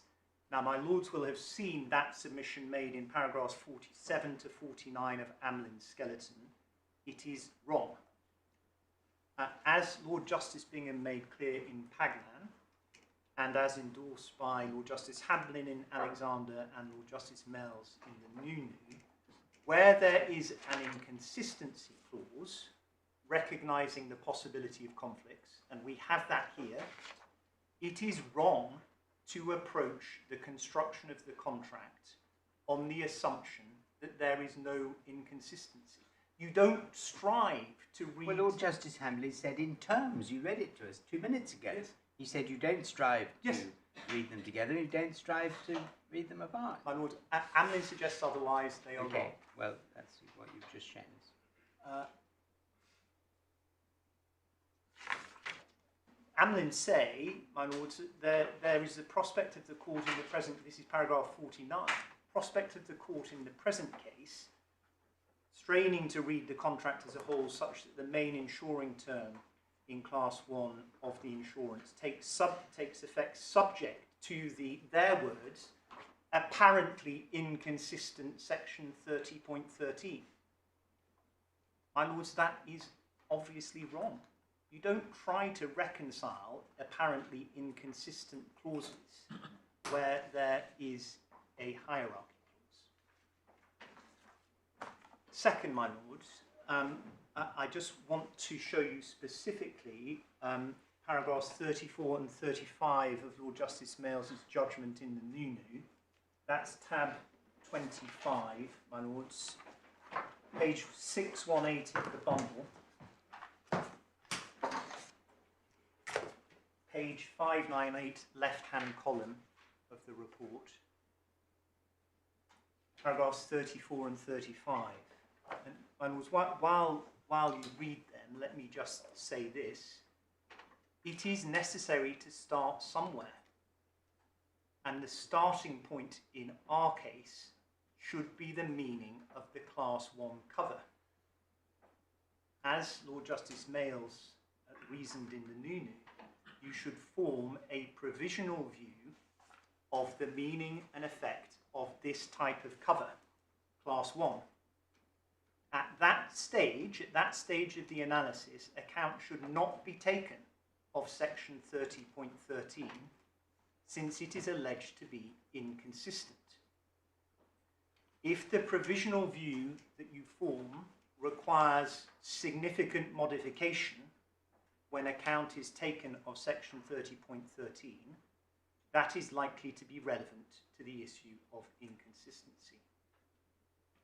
If class 1 means one thing when it is considered on its own, and it means something very clear when it's considered on its own, my lords, and it means something very different when it is considered in the light of section 30.13, then that will shed considerable light on the inconsistency issue.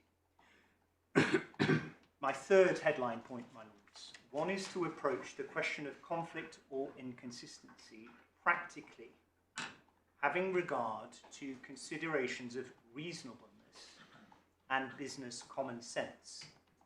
One is absolutely not, my lords, looking to see whether an ingenious lawyer can find some way of reading two, I'll use Amlin's words again, apparently inconsistent clauses together. That is not the proper approach. Rather, one is looking at the question whether, as a matter of substance, from the perspective of a reasonable business person, from a commercial perspective, whether the two provisions can fairly and sensibly be read together. Can you fairly and sensibly give effect to both of them? Or does one effectively transform or even negate the other? Fourth, my lords, I would submit that at this stage of the argument, you should bear in mind the guidance of the Supreme Court in cases such as the Rainy Sky. And of course, I've noted and take account of the fact that the Master of the Rolls says that there may have been some slight rolling back from commercial construction. Not from Rainy Sky. Not from Rainy Sky. Well, I'm happy to hear that, my lord. But what the Rainy Sky makes clear is that you should look at the overall commercial consequences of a particular construction. And I submit that you should do this in relation to the inconsistency argument as well. Here, a construction of the policy overall, which gives effect to the pay-to-be-paid clause, produces highly unreasonable and uncommercial results. And that is a factor that should lean in favour of a contrary construction. Fifthly, my lords, as emphasised by Lord Justice Males in the Nunu, it is very relevant to consider whether the allegedly conflicting term effectively deprives the other of any effect. And I've responded to Lord Justice Singh already on that point in my submission. In substance, if you give effect to section 30.30, it effectively deprives the insuring term of effect. There is never an obligation to indemnify in respect of liabilities that have been incurred. And similarly, my lords, it is important to consider whether the main term is part of the main purpose or forms a central feature of the contractual regime. Again, so said Lord Justice Males in the Nunu. And if it does, then a subsidiary term which detracts from that main purpose is likely to be inconsistent. So, my lords, for the reasons that we've set out in our skeleton, we submit that the present case falls squarely within the principle described in the Nunu, with the conflict here being every bit as significant and serious as the conflicts that were held to exist in the Nunu and in Alexander and West Bromwich, the results of which were that the terms were not incorporated.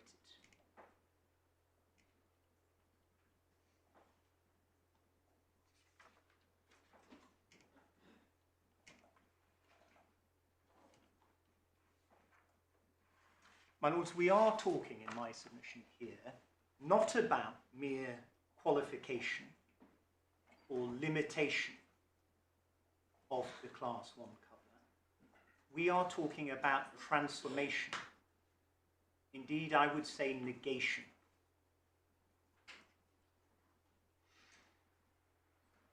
If you give effect to clause 30.13, if it is incorporated, it transforms the liability insurance that is provided by Class 1 into a different legal animal. It is only ever indemnity insurance in respect of out-of-pocket expenses. And my lords, can I just show you very quickly before we break two passages from the Fanti, which in my submission do support me on the conflict point. My lords, first of all, tab 10, page 194.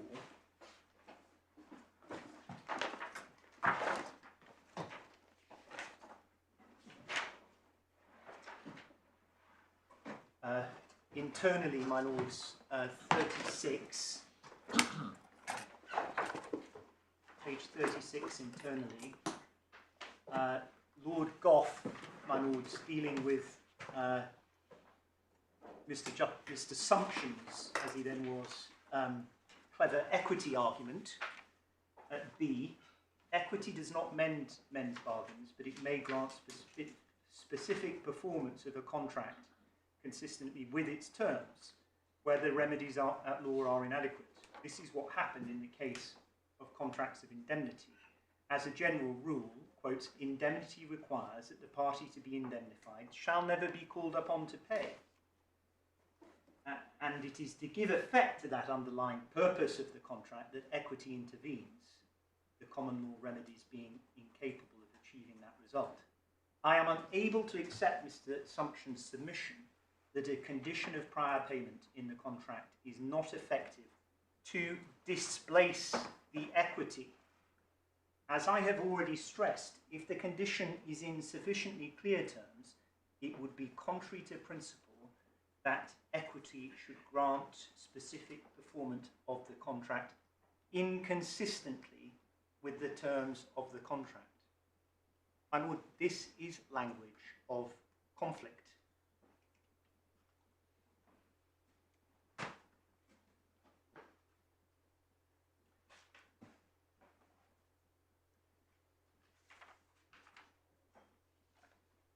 Pretty orthodox stuff.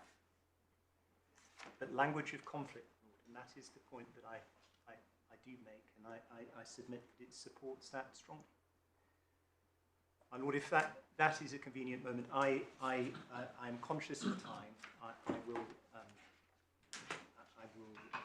do my very best to finish soon after the lunch break. Okay, thank you. 2 o'clock. All right, official.